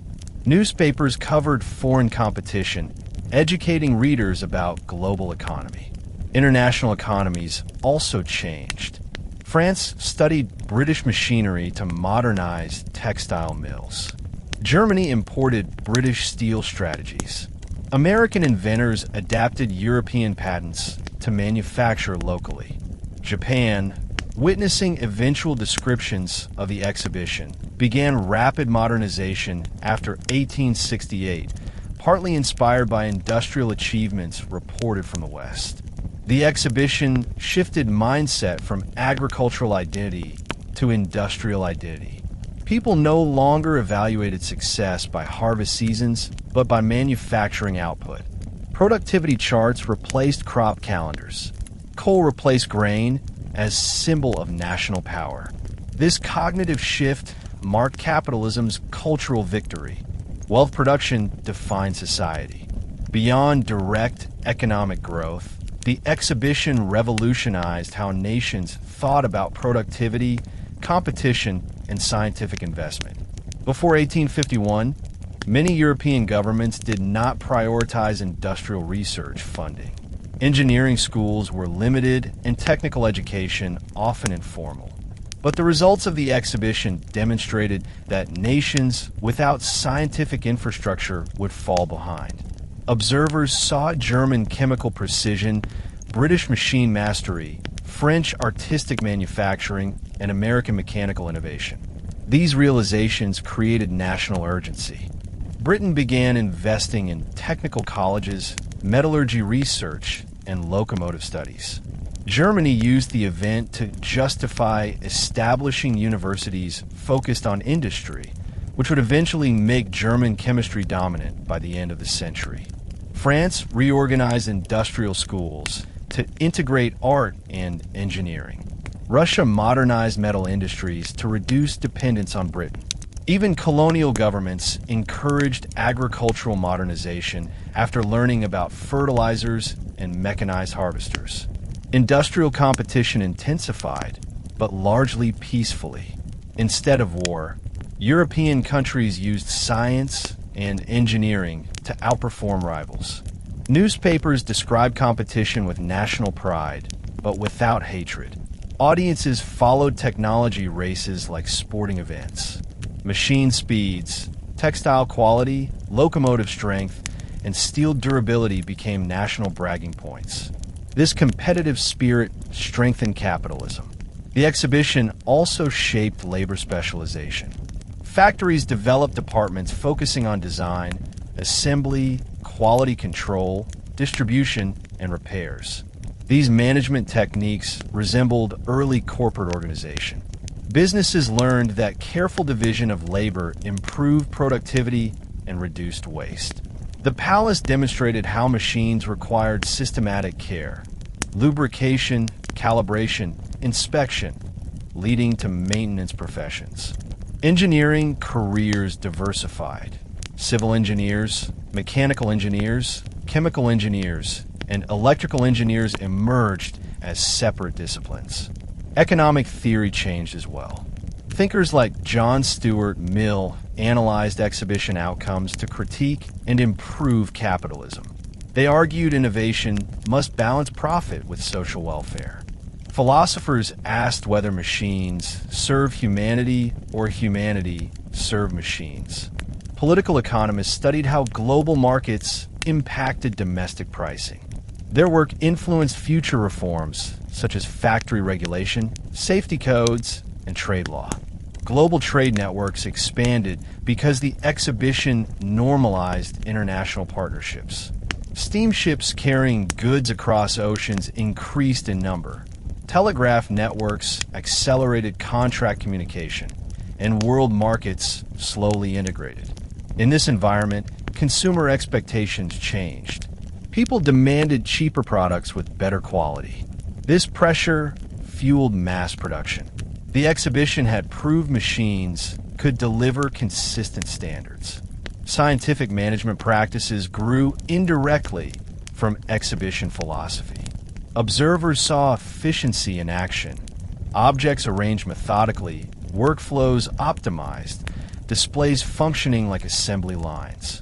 These impressions later inspired Frederick Taylor's theories of scientific management in the United States. Industrial psychology began forming. How workers behaved, how they fatigued, how machine rhythm affected mood. However, exhibition capitalism also contained warning signs. Mass production risked eliminating skilled artisans, reducing human creativity to repetitive tasks. Critics feared industrial capitalism would create soulless society obsessed with profit.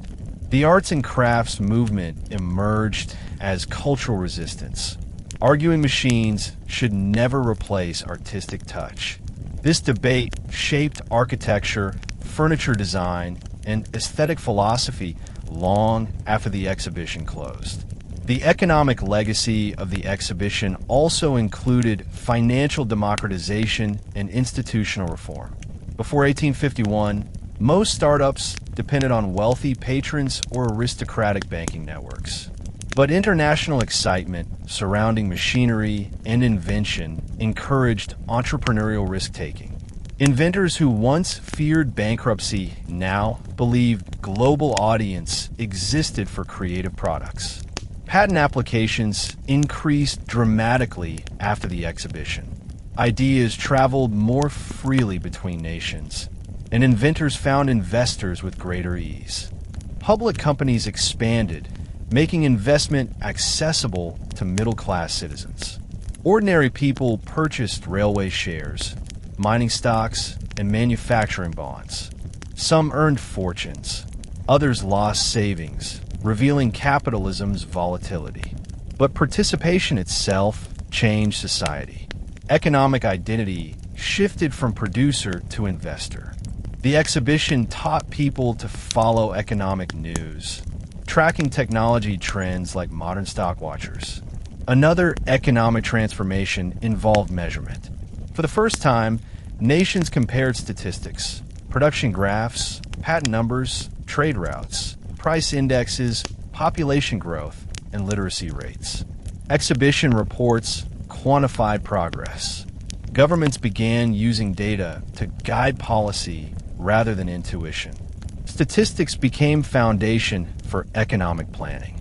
The exhibition also influenced taxation and state spending. The government realized that funding education, infrastructure, and scientific research produced long-term economic growth. Public support for taxation increased because citizens saw visible results: museums, parks, and railroads. Furthermore, the exhibition fostered industrial ethics. Labor reformers argued that wealth must benefit society, not only elites. The idea that children deserved education rather than lifelong factory work gained strength. Though reforms took decades, the exhibition inspired empathy by showing workers as articulate, curious, thoughtful individuals, not machines. Internationally, colonies became economically important, yet morally controversial. Exhibition success encouraged deeper exploitation of colonial resources: cotton, spices, minerals, and labor. This enriched Britain, but also intensified resistance movements abroad. Indian nationalists later argued that economic contributions displayed in 1851 proved capability for independent industry. The exhibition encouraged new forms of consumer protection. When thousands of goods were displayed side by side, consumers easily compared quality. Cheap inferior products lost value. Manufacturers realized honesty mattered. Reputation became currency. Brand identity formed. Agriculture also evolved. Farmers saw mechanical reapers, seed drills, threshing machines, and fertilizers. They realized future farming required machinery, not muscle. Agricultural output increased, supporting growing populations. Food markets expanded. Processed goods multiplied. Grocery businesses emerged. Finally, the exhibition altered how people imagined wealth. Old aristocratic wealth relied on land ownership. New wealth relied on innovation. Engineers, chemists, designers, and inventors gained status equal to nobles. Economic class mobility expanded. Young people dreamed of building machines rather than inheriting estates. The Great Exhibition of 1851 played a decisive role in shaping scientific culture and accelerating the professionalization of scientific research. Prior to the exhibition, science was still transitioning from gentlemanly hobby to systematic discipline. Natural philosophers, often wealthy individuals working privately, dominated discovery. Universities contained few laboratories, and standardized scientific training barely existed outside small elite circles.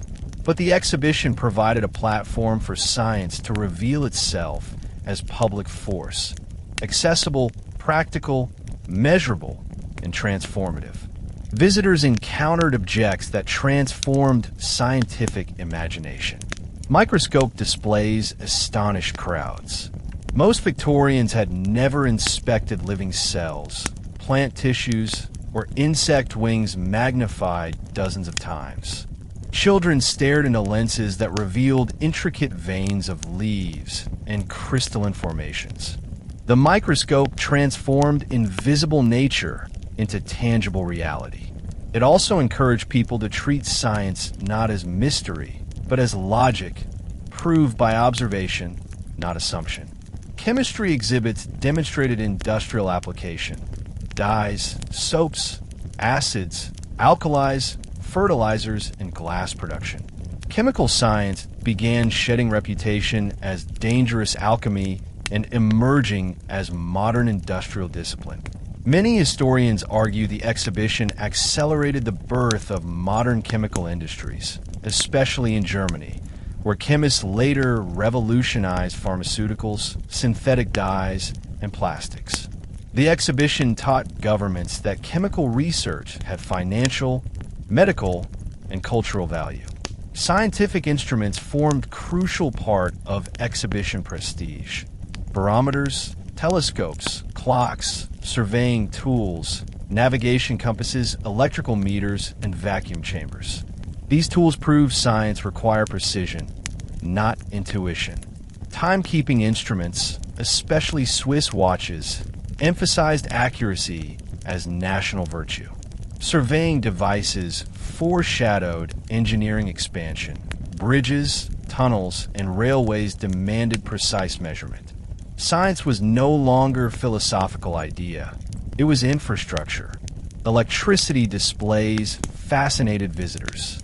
Telegraph demonstrations showed messages traveling across wires at unprecedented speeds. Although electricity was still mysterious, the exhibition convinced people it held vast future potential. Discussions about artificial lighting, electric vehicles, and long-distance communication echoed through newspapers. Inventors later cited the exhibition as a moment they realized electricity would redefine society. Geology, paleontology, and archaeology also benefited. Fossils displayed at the exhibition challenged traditional timelines. Geological maps revealed how Earth formed over millions of years. Many visitors encountered Charles Lyell's geological theories indirectly through maps and diagrams, making scientific debate public. These exhibits helped prepare society for Darwinian thought. Scientific societies used the exhibition to gather members and display institutional strength. The Royal Society, British Association for the Advancement of Science, and regional scholarly groups gained public recognition. Participation in science became social honor, not eccentric pastime. Even working-class mechanics institutes formed science reading rooms, encouraging industrial laborers to learn physics, engineering, and mathematics. Medical researchers took inspiration too. They saw mechanical prosthetics, surgical instruments, and anatomical models inside the palace. Artificial limbs exhibited remarkable engineering. Glass models of internal organs helped visitors visualize human structure. Doctors recognized public hunger for medical education. Hospitals later adopted museum-style teaching rooms. The exhibition encouraged medicine to become transparent rather than secretive discipline. The Great Exhibition not only strengthened scientific confidence, it also influenced medical practice, health awareness, and the public understanding of disease. In 1851, Victorian health conditions were dire. Cholera outbreaks terrorized cities. Tuberculosis ravaged lungs. Childbirth mortality remained high, and industrial injuries occurred daily. Hospitals were overcrowded, sanitation poor, and medical knowledge fragmented. The exhibition offered new framework for thinking about health. That medicine must connect to technology, hygiene, social reform, and scientific method. Inside the palace, visitors discovered prosthetic devices constructed using engineering rather than crude craftsmanship. Artificial hands with movable fingers, prosthetic legs designed for walking balance, and dental appliances displayed high-level mechanical creativity. Seeing these inventions convinced people that medical science could restore dignity to lives damaged by war or industrial accidents. The exhibition normalized conversation about disability, not as shame, but as condition requiring support and innovation. Disabled visitors felt represented by machines that promised mobility. Surgical instruments also transformed perception of medicine. Prior to anesthesia and antiseptic practice, surgery was brutal and often fatal. Yet precision scalpels, bone saws, and clamps demonstrated growing professionalism. Exhibitors described new materials, including finely sharpened steel, allowing cleaner incisions and reduced blood loss. Although audiences still feared surgery, they sensed progress. Public hygiene concepts circulated widely. Sanitation reformers used the exhibition to promote sewer improvement, clean water, and waste management. Diagrams and pamphlets showed how disease spread through contamination rather than divine punishment. These ideas gained traction because millions witnessed intellectual authority behind them. Within 2 decades, London installed modern sewer systems, dramatically reducing cholera. Medical printing flourished. Publishers sold anatomical charts, botanical medicine guides, and nursing manuals. The exhibition taught society that medical literacy mattered. Household self-care manuals empowered families to manage health concerns before crises escalated. The exhibition also reinforced connection between food science and public health. Displays of grains, teas, spices, coffee beans, and global crops encouraged nutritional interest. Diet reformers argued poor diets contributed to illness. Some lectured against excessive alcohol consumption, while others emphasized vegetables and clean water. The palace indirectly stimulated culinary science and food safety standards. Mental health conversations also appeared subtly. Some visitors described experiencing emotional overload, wonder blended with fatigue. Writers discussed psychological reactions to crowded spaces, artificial light, and sensory intensity. These observations later informed studies on urban stress and industrial anxiety. Furthermore, the exhibition revealed global medical knowledge. Ayurvedic remedies from India, herbal treatments from China, African ethnobotany, and Native American healing traditions appeared in displays. Although Western observers sometimes misunderstood them, exposure broadened medical imagination. Later research integrated plants like quinine into modern pharmacology. Perhaps most importantly, the exhibition pushed medicine toward evidence-based practice. Public demonstrations demanded factual explanation rather than mystical rhetoric. As society embraced scientific reasoning, medicine moved away from superstition. Hospitals reorganized training methods. Nursing gained dignity through figures like Florence Nightingale, whose later work in Crimea was influenced partly by scientific culture that the exhibition strengthened. The exhibition also propelled scientific ethics, research methodology, and technological imagination into future centuries. Many visitors realized science required unity across nations. Chemists from Germany, engineers from Britain, and inventors from the United States conversed inside the palace, forming networks that later shaped industrial breakthroughs. Scientific journals increased international cooperation, sharing discoveries faster than ever before. The palace helped separate science from dogma. Before 1851, religious doctrine heavily influenced scientific interpretation. Afterward, increasing numbers of thinkers valued independent inquiry. The exhibition did not kill faith. It opened intellectual space where multiple truths could coexist. People learned to debate honestly, using evidence rather than authority. This cultural shift prepared the world for Darwinian evolution, bacteriology, germ theory, radiography, and atomic physics. Technology showcased at the exhibition also influenced scientific method itself. Engineers documented machine function using diagrams and mechanical notation.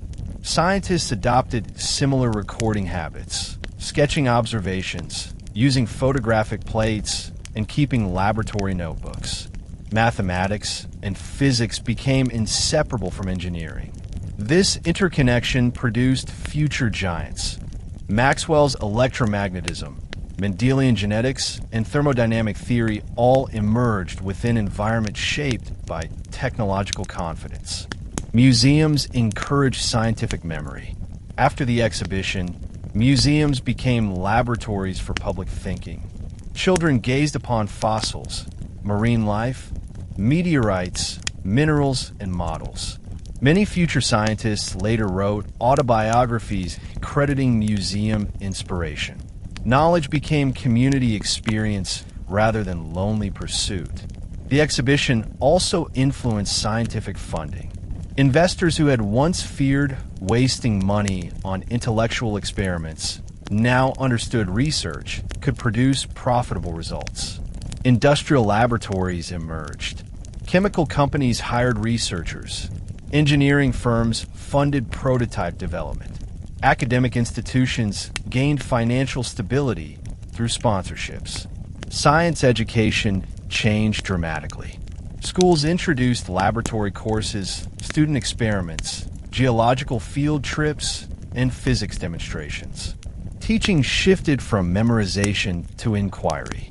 Students built miniature steam engines, tested material strength, dissected plants, and learned mathematics through real-world application. The exhibition legitimized experiential learning. Technology also influenced art-science relationships. Exhibition sculptures reflected anatomy studies. Colored glass production required chemistry. Architectural engineering demanded physics. Cross-disciplinary integration became norm rather than exception. Finally, the exhibition reshaped public expectations of science. People anticipated continual improvement. They expected cures, progress, discovery, and efficiency. Victorian optimism emerged. Belief that science could solve every human problem. While unrealistic, this optimism motivated real advancement. The Great Exhibition reshaped 19th century art, aesthetics, and cultural creativity in ways more profound than any single museum or academy could achieve. Prior to 1851, European art culture remained largely traditional. Aristocratic patronage, classical painting, religious iconography, and historical narrative dominated artistic production.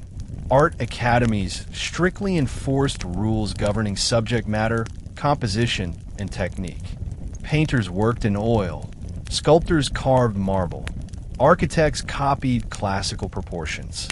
But when artists walked into the Crystal Palace and saw industrial machinery, global craftwork, and non-European design displayed with equal honor, artistic imagination exploded beyond conventional boundaries.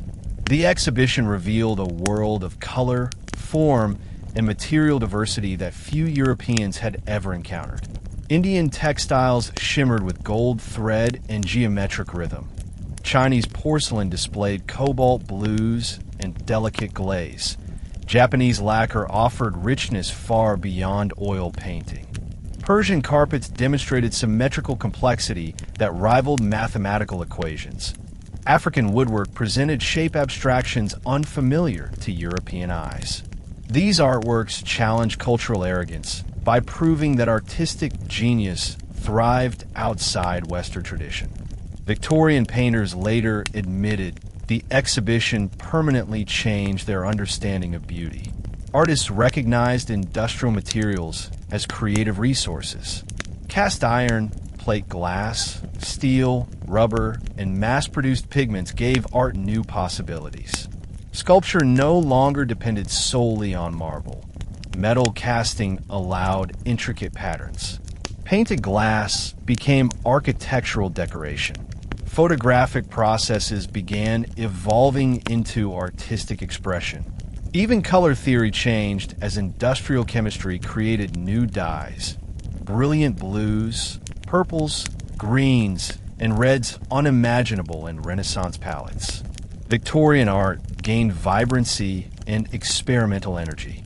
The palace also displayed thousands of decorative objects: furniture, ceramics, wallpaper, embroidery, stained glass, jewelry, showing that artistic value belonged not only to elite fine art, but also everyday household goods. This shifted aesthetic philosophy. Beauty should live inside common life, not only royal estates. William Morris, future leader of arts and crafts movement, visited the exhibition as a teenager. The palace environment inspired his determination to merge art and labor, arguing that workers deserved beauty around them. His later work revolutionized interior design and artistic ideology. The exhibition also fostered dialogue between artists and engineers. Designers saw mechanical ornamentation, patterns repeated with machine precision, sparking curiosity about geometry and mathematics. Engineers realized machines could produce aesthetically refined objects. Collaborative thinking replaced rigid division between artistic sensitivity and industrial practicality. Later architectural styles, such as Art Nouveau, fused organic shapes with industrial materials, reflecting this exhibition-born unity. Art education expanded as a result. Schools adopted applied arts into curricula, teaching metalwork, textiles, and ceramics alongside drawing and anatomy. Museums built decorative art collections. Art critics gained influence by writing catalog essays explaining cultural contexts.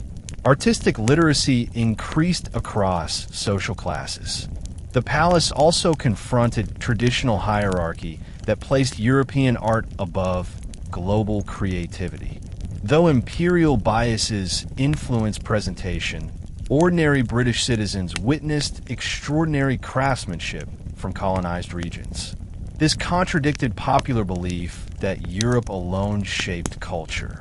The Great Exhibition influenced not only artistic technique, but the philosophy of aesthetics.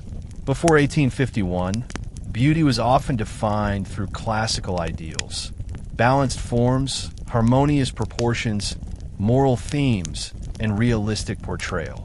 Yet the palace demonstrated that beauty could be unconventional, asymmetrical, symbolic, or abstract.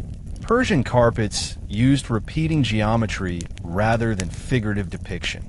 Asian scrolls lacked Western perspective depth, yet conveyed profound emotional atmosphere. African masks emphasized expressive exaggeration rather than academic realism.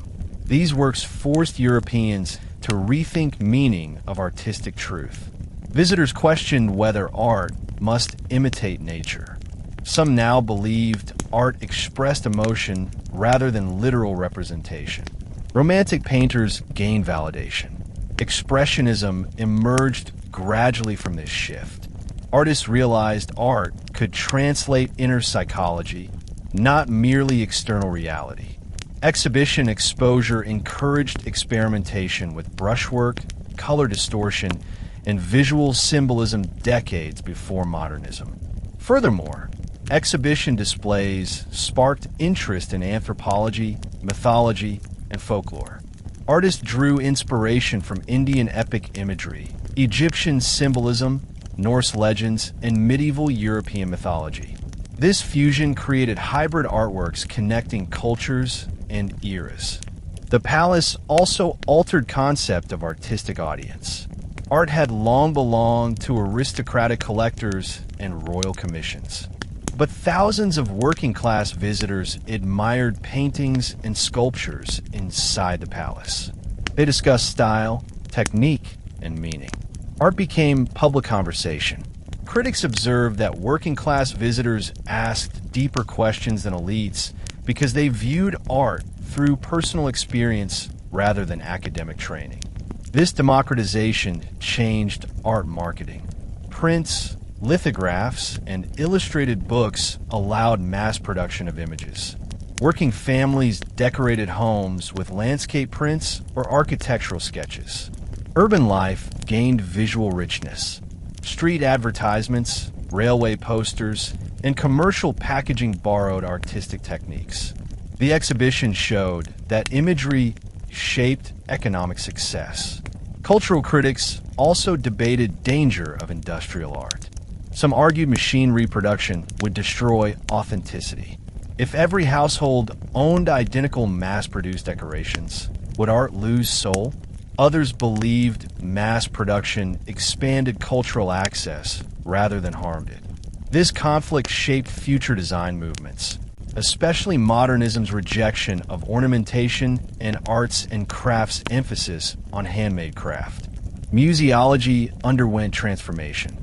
Exhibition organizers arranged artworks not by genre, but by geography and culture. This encouraged comparative thinking. Museums copied the method, grouping objects to tell cultural stories. Interior museum architecture adopted wide galleries, glass cases, and walking routes based on palace design. Visitors became explorers rather than passive recipients. Finally, artistic identity itself changed. Before the exhibition, artists sometimes felt socially isolated, struggling financially and intellectually. But after 1851, artists saw themselves as cultural engineers, shaping taste, influencing industry, advising craftsmen, and designing objects that defined everyday aesthetics. Professional pride expanded. Art societies grew. Patronage broadened beyond aristocracy to include businesses and cities. The Great Exhibition also shaped music, theater, literature, and cultural entertainment, proving artistic creativity belonged to entire society, not just elite salons. Music poured through Crystal Palace corridors during special performances. Orchestral concerts echoed beneath iron arches, blending classical pieces with folk melodies and military marches. The building's acoustics impressed listeners, encouraging later design of Royal Albert Hall and concert venues around the world. Music became public right rather than aristocratic privilege. Musical nationalism emerged. Visiting European bands performed regional styles: Austrian waltzes, Hungarian dances, Italian operatic fragments, and Scottish bagpipe marches. Audiences discovered global rhythms. This inspired composers to explore folk traditions, leading to renaissance of national music in Norway, Finland, Russia, and Bohemia. Exhibition music laid emotional foundation for later classical innovation. The palace also influenced theatrical imagination. Visitors watched mechanical displays move with rhythm, sparking ideas for stage machinery, lighting effects, and scenic design. Later Victorian theaters integrated hydraulics, electric lights, rotating stages, and trapdoor mechanisms inspired by exhibition engineering. Theatrical realism intensified. Audiences no longer accepted static sets. Technology demanded spectacle. Literature transformed as well. Writers described the palace as symbol of human ambition, spiritual reflection, and industrial anxiety. Charles Dickens wrote vivid critiques of industrial society. Charlotte Bronte recorded awe and fear in letters. Poets compared glass architecture to dreamlike landscapes. Exhibition imagery shaped literary metaphors for decades. Crystal, iron, machinery, crowds, and foreign artifacts represented themes of fragility, unity, progress, alienation, and empire. Global cultural exchange reshaped British identity. Exposure to Indian and Middle Eastern textiles inspired Orientalist art and literature, which, though often flawed by misunderstanding, expanded cultural vocabulary. At the same time, global appreciation planted seeds of multicultural respect. Museums, libraries, and art movements preserved these influences. Craft communities gained confidence. Artisans saw international recognition available for skilled handmade work. Lace makers, woodworkers, potters, and jewelers recorded pride, seeing their craft displayed beside machines. They believed human hands still mattered. This sentiment later shaped arts and crafts movement, Bauhaus design philosophy, and postmodern craft revival. Most importantly, the exhibition changed public relationship to creativity. Before 1851, many people believed artistic talent was a rare miracle. But palace displays proved creativity was universal human gift expressed through everyday objects. Carpets, pottery, and furniture were not merely practical. They were artistic memory. Domestic decoration became stage for self-expression. The Great Exhibition of 1851 unfolded within the height of the British Empire, and the event became cultural theater where imperial narratives were silently staged. To Victorian audiences, the palace represented not only industrial pride, but the triumph of British colonial globalism. The empire spanned India, vast regions of Africa, Australia, New Zealand, Canada, and numerous islands across oceans. Colonial wealth flowed into London through raw materials, diamonds, cotton, spices, and manpower. Yet prior to 1851, many British citizens had little direct idea of what empire physically meant. They read about India or Africa in newspapers, but lacked visual or tactile exposure. The exhibition changed this by placing colonial objects, artisans, and products under the same roof as European inventions. For many visitors, India became the highlight. Jewel-encrusted swords, silks dyed in brilliant pigments, carved ivory, metalwork, spices, and architectural models stunned British crowds. Newspapers proclaimed Indian craftsmanship the finest in the world. Yet, ironically, the exhibition also symbolized Britain's economic domination over India. Indian cotton, once thriving local industry, suffered under British industrial competition. Raw cotton was shipped to British mills for processing and returned to India as expensive textiles. Exhibition displays unintentionally revealed economic injustice. Indian talent admired, Indian industries weakened. Colonial enthusiasm mixed with paternalism. British newspapers described Indian art as magnificent yet primitive, suggesting Britain brought civilization to colony. This narrative strengthened moral justification for imperial rule. Exhibits such as tiger skins, traditional weapons, and religious sculptures were interpreted through stereotype lenses. The exhibition offered little Indian political voice. Artisans presented their work, but imperial labeling framed meaning. However, Indian intellectuals later reinterpreted exhibition attention as proof of cultural dignity. They argued, if Britain praises our craft, Britain must recognize our people. This contributed to rising Indian nationalism decades later. Africa's representation at the exhibition was fragmentary. Displays included gold, minerals, woodwork, and fabrics, but lacked cultural explanation. Yet crowds remained curious, intrigued by artistic carving and unusual materials. African exhibits served imperial fantasy, land of wealth waiting to be extracted. Soon, British interest in African diamond and gold mining intensified, shaping future colonial expansion.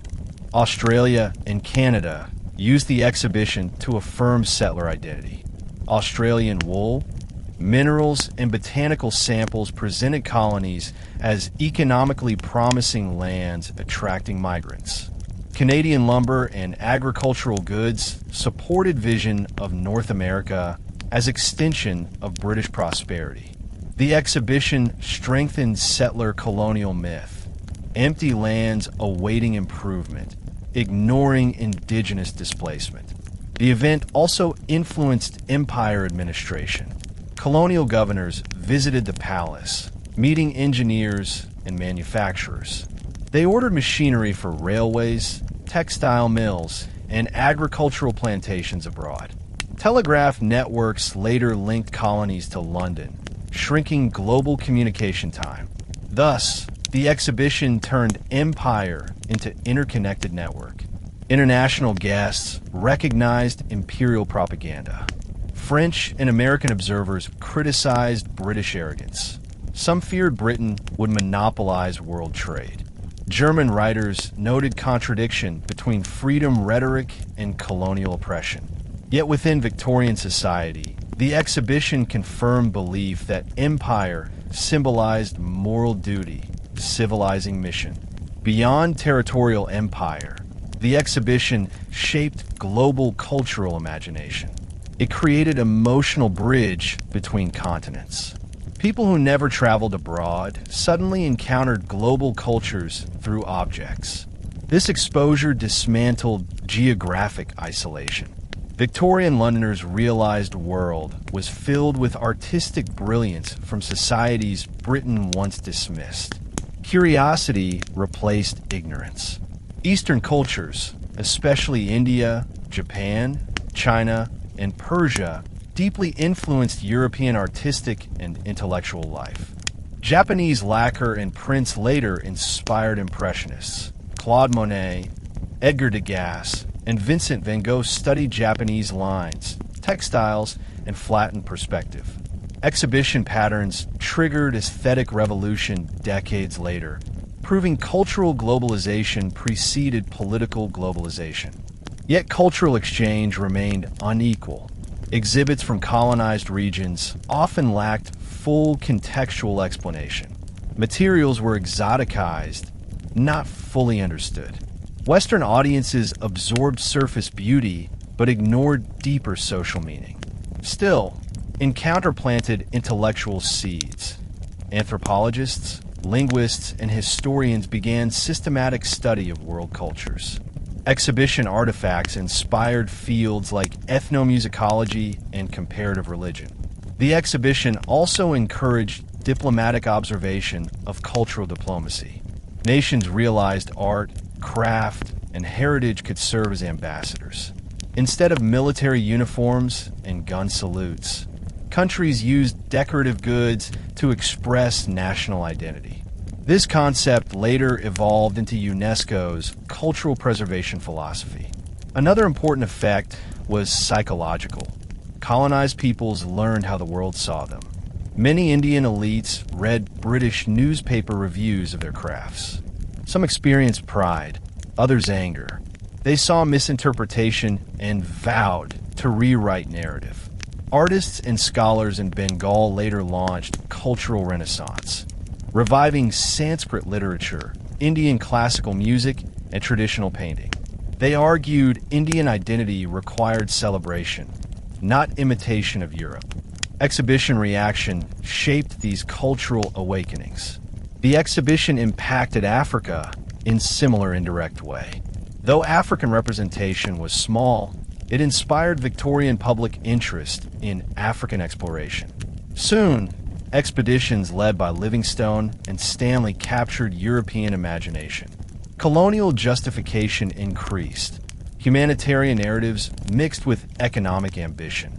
This set stage for the scramble for Africa later in the century.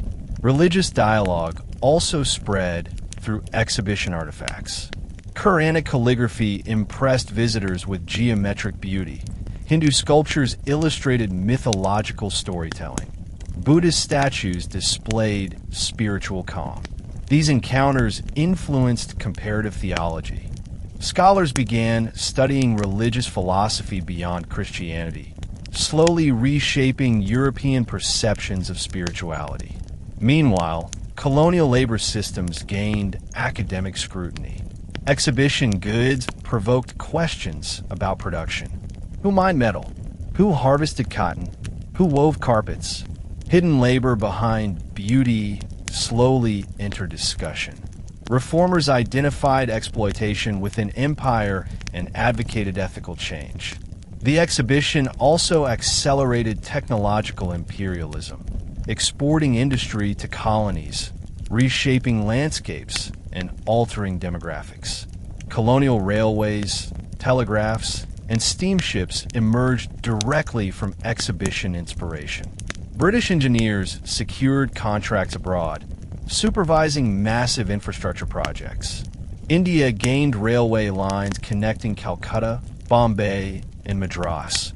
Africa later developed mining railroads. Australia expanded agricultural transport. Canada strengthened transcontinental identity through rail networks. Railway development changed colonized societies dramatically. Urban centers formed along rail routes. Markets expanded. Local economies integrated into global capitalism. Yet imperial railways primarily served extraction, transporting raw materials to ports rather than improving local welfare. Exhibition enthusiasm for engineering masked exploitative purpose. Telegraph networks likewise connected colonies to London. Political orders traveled instantly. This strengthened imperial administrative control while weakening local autonomy. Exhibition displays proved communication could conquer distance. Empire used this truth aggressively. Exhibition inspired mechanization, disrupted traditional crafts. Indian textile workers, once celebrated across the world, suffered as British machinery mass-produced cloth cheaply. Exhibition machines symbolized both progress and cultural destruction. Workers lost livelihoods. Economic depression fueled nationalist anger. Later independence movements referenced this industrial injustice. The exhibition also shaped migration patterns. Settler colonies promoted immigration using exhibition publicity. Families emigrated seeking farmland and wages. In some regions, indigenous populations were displaced. Cultural landscapes changed forever. Education expanded across empire through exhibition philosophy. Colonial schools taught industrial science and English literature. While education offered opportunity, it also replaced local languages and knowledge systems. Colonized intellectuals used education to challenge empire, eventually writing histories from non-European viewpoints. Finally, the exhibition encouraged ideological debate about empire within Britain itself. Some Victorians saw empire as moral obligation. Others condemned exploitation. Critics asked why colonized nations lacked political representation at exhibition. They argued objects without people created false narrative.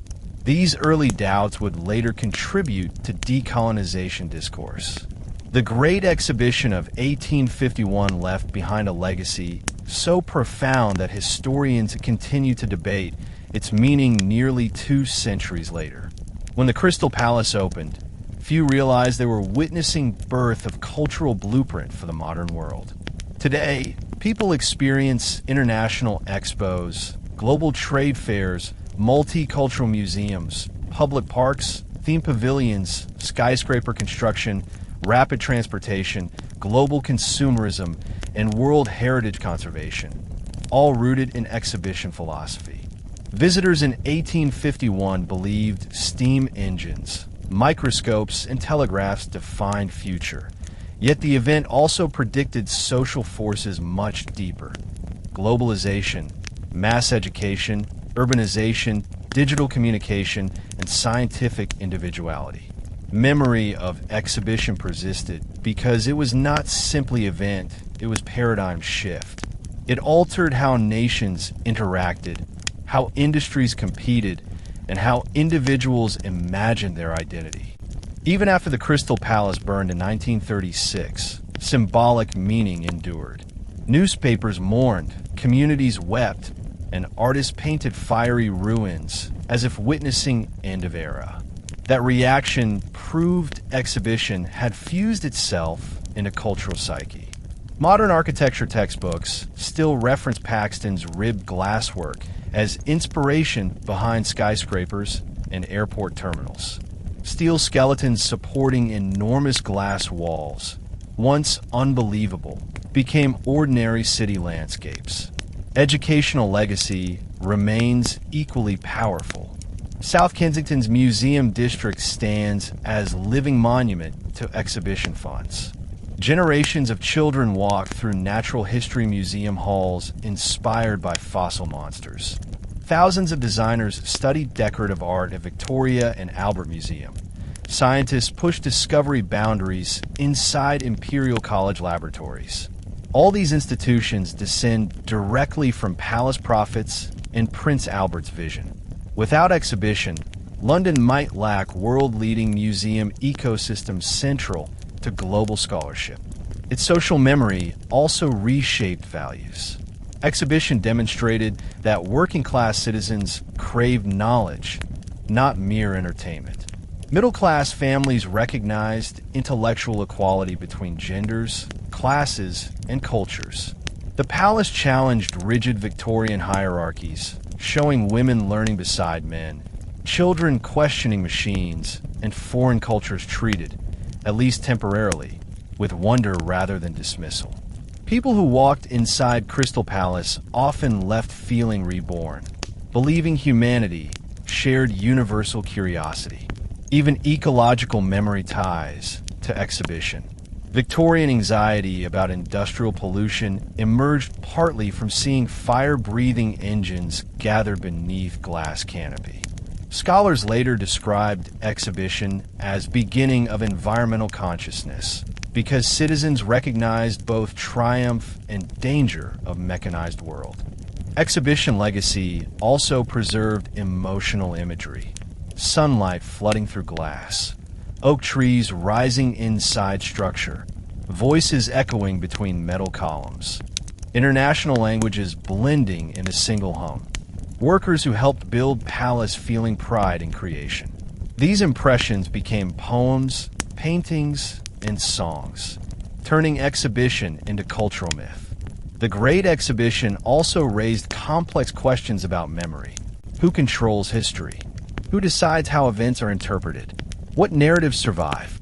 What truths are forgotten? In the decades after 1851, different groups shaped exhibition, meaning to support political or cultural goals. Imperialists celebrated event as triumph of British superiority. Social reformers remembered it as catalyst for education and class mobility. Scientists viewed it as birth of modern research culture. Nationalists outside Britain recalled humiliation and motivation to catch up. The exhibition became mirror reflecting many histories at once. In Britain, the event symbolized unity and pride. Newspapers throughout later 19th century cited the exhibition whenever celebrating national achievements. railway expansion, steel production, telegraph networks, or empire victories. The palace became shorthand for industrial genius. School books taught children that exhibition marked moment Britain led world into progress. Pageants, commemorations, and centennial publications glorified experience, sometimes glossing over inequality or exploitation beneath glitter. In Germany, 1851 fueled scientific nationalism. German states saw success of Prussian machinery displays as justification for unified industrial empire. Exhibition memory echoed through German universities, encouraging chemistry research, mechanical specialization, and technical education. Scholars argued exhibition proved research, not aristocracy, secured national success. In France, exhibition memory blended admiration and rivalry. French artisans acknowledged Britain's industrial supremacy, yet celebrated their artistic superiority. Later Paris exhibitions responded directly to London model, culminating in Eiffel Tower and Art Nouveau explosion. Exhibition competition became cultural engine for French innovation. In the United States, exhibition memory symbolized democratic triumph. Americans boasted that Colt revolvers and McCormick Reapers shocked European critics. Exhibition pride motivated American entrepreneurs, eventually producing Edison, Ford, and Tesla, innovators building on global technological consciousness shaped in 1851. But colonized societies remembered exhibition differently. For India, memories involved cultural pride mixed with painful evidence of economic subordination. Indian textiles, praised in London, could not compete with British global machinery network. These contradictions fed anti-colonial writing later championed by Tagore and Gandhi. Exhibition memory became evidence that colonized cultures deserved independence, not pity. Museums around the world preserve exhibition objects, reminding visitors of grand narrative. But these objects also spark ethical debates about ownership. Should artifacts excavated or purchased under imperial context remain in British collections? Some communities request repatriation. Thus, exhibition memory lives inside global repatriation movement. At intellectual level, exhibition changed how societies stored knowledge. Catalogue became permanent archive. Photographs documented machinery. Newspapers recorded conversations. Event transformed history into rich data source rather than romantic legend. Scholars today can reconstruct exhibition day by day, visitor by visitor, partly because organizers believed documentation mattered. Ultimately, to understand why the great exhibition matters today, we must see it not as Victorian curiosity, but foundational world moment. Everything modern humans experience in daily life echoes 1851 ideas. Multicultural communication, mass production, public museums, consumer advertising, visual global awareness, rail commuting, architectural transparency, and digital speed. The exhibition taught society to think beyond borders. In 21st century, when people browse internet marketplaces featuring items from dozens of nations, they replicate concept of palace marketplace. When tourists walk through world expos or science museums, they reenact exhibition spirit. Even workplace culture favoring innovation competitions reflects exhibition psychology. Showcase talent publicly to inspire collective improvement. The exhibition's emotional legacy also persists. It proved hope could survive chaos. Europe had experienced violent revolutions in 1848. Famine devastated Ireland. Industrial accidents filled newspapers. Yet Palace showed world united peacefully through knowledge. An age obsessed with conflict, this memory carries powerful message. Global cooperation is possible. The exhibition also reminds humanity that progress comes with responsibility. Industrial triumphs brought pollution, colonial exploitation, and urban overcrowding. Today, climate change debates echo Victorian anxieties about technology overpowering nature. The palace teaches balance. Celebrate innovation while guarding ethical boundaries. Meanwhile, modern art continues drawing from exhibition seeds. Glass architecture remains global standard. Designers integrate multicultural motifs. Art schools study craftsmanship alongside digital fabrication. Exhibition spirit lives wherever artisans combine tradition with innovation.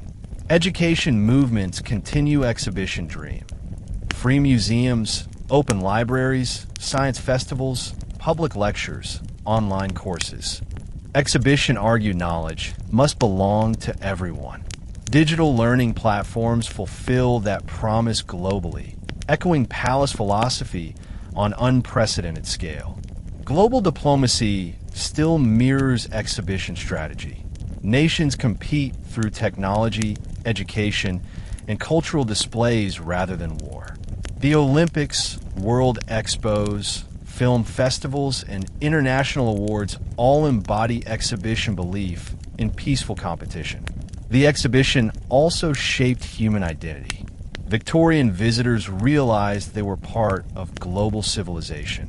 Today, people use smartphones, airplanes, and satellites to communicate instantly across continents.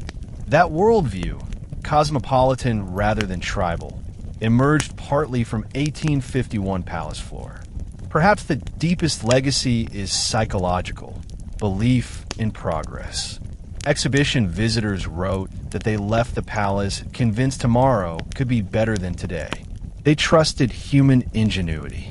That faith, though sometimes misplaced, drove medicine, democracy, engineering, civil rights, and global cooperation. A world without that optimism might have stagnated. You just finished exploring one of the greatest human achievements in history. Today, we saw how the Great Exhibition of 1851 changed everything: technology, science, art, trade, empire, gender roles, transportation, education, capitalism, and the shape of our modern minds. We learned how a glass palace turned Britain into world capital of invention. How workers, women, and children discovered knowledge and self-worth. How nations competed without war, using ideas instead of armies. How machines created new hope and new dangers. How museums, universities, and world expos were born. How colonized cultures gained voice, identity, and future independence. And how that single event gave birth to our global modern identity. The moral of this story is simple. When humanity chooses knowledge instead of fear, imagination instead of hatred, and innovation instead of violence, civilization moves forward. The Great Exhibition proves that ordinary people, united by curiosity, can change the world. Thank you for watching today's journey with this History Channel. More powerful histories are coming. So subscribe, stay curious, and return again, because this channel will continue unlocking the world's biggest stories. And your next favorite history is already waiting here. Until next time, take care, stay inspired, and never stop learning.